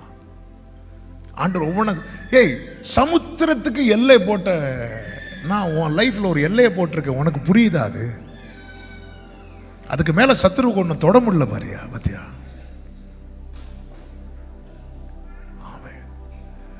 அடுத்து இப்படி பேசிட்டே வரார். நட்சத்திரங்களின் பெயர்கள் எல்லாம் சொல்லி அழைத்தது உனக்கு தெரியுமா? மழையை எப்படி வரவழைக்கிற தெரியுமா? மேகத்துல நீர்த்துளிகளை சேர்த்து மின்னல்களை உண்டாக்கி மழையை வர்ஷி, இது உனக்கு முடியுமா? கூப்பிடும் காக்கை குஞ்சுகளுக்கு ஆகாரத்தை சவதரித்து கொடுக்கிறது யார் தெரியுமா? அடுத்து மிருகங்கள் குட்டி போடுறத சொல்றாரு. எந்த ஹாஸ்பிட்டல் போய் ஸ்கேன் எடுத்தாங்க? எந்த டாக்டர் பிரசவம் பார்த்தாங்க? இதெல்லாம் செய்தது யாரு? சர்வத்தையும் ஆளுகிறவர் உன் வாழ்க்கை குறித்து ஒரு தீர்மானத்தை வச்சிருக்கிறார். அதன் அடையாளம் தான் இத்தனை போராட்டம் வந்தோம். உனக்கு ஜீவனை தந்ததும் அல்லாமல் தயை பாராட்டி நான் பராமரித்து நாவியை காப்பாற்றி வருகிறேன். இப்போ யோபு எழும்பி சொல்றார், தேவரீர் சகலத்தையும் செய்ய வல்லவர், நீர் செய்ய நினைத்தது தடைபடாது. அவ்வளவுதான். இழந்த அனைத்தையும் கர்த்தர் இரண்டத்தனையாய் அவனுக்கு கொடுத்தார். அவனுடைய முந்தின நிலைமையை பார்க்கிலும் அவனுடைய பின்னிலை ஆசீர்வாதமாய் நான் வேண்டிக் கொள்வதற்கும் நினைப்பதற்கும். எத்தனை பேர் சொல்லுவீங்க, நான் நம்புறேன் ஆண்டவரே, எந்த சூழ்நிலையும் அவர் அன்பின் என்று என்னை பிரிக்காமல் காத்துக் கொள்வார். சத்தமா ஆமென் சொல்லுங்க பார்க்கலாம். எல்லாரும் எழுந்து நிற்கலாமா? ஹalleluya ஹalleluya. ஏதுமில்லை என்ற கவலை இல்லை, துணையாளர் என்னை விட்டு.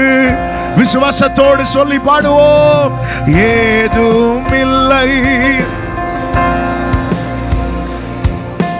துணையாளர் என்னை விட்டு விலகவில்லை, சொன்னதை செய்திடும். அவன் சொன்னதை செய்திடும். ஹalleluya. நம்புவேன் இறுதி வரை, நம்புவேன் இறுதி வரை, நம்புவேன் நம்புவேன்.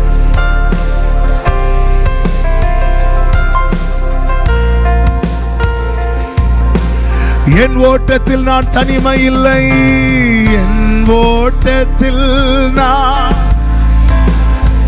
காரணம் நேசித்தவர் என்னை வெறுக்கவில்லை. ஆமென். அவர் என்ன வெறுக்கல, உலகம் என்ன வெறுக்கலாம், அவர் என்ன வெறுக்கல. ஓ தகப்பன் வீட்டில், தகப்பன் வீட்டில் கொண்டு சேர்த்திடுவார். பாதியில விட்டு விட மாட்டார், அவர் கொண்டு போய் சேர்ப்பார். நம்புவேன் நம்புவேன் இறுதி வரை, நம்புவேன். ஆமென்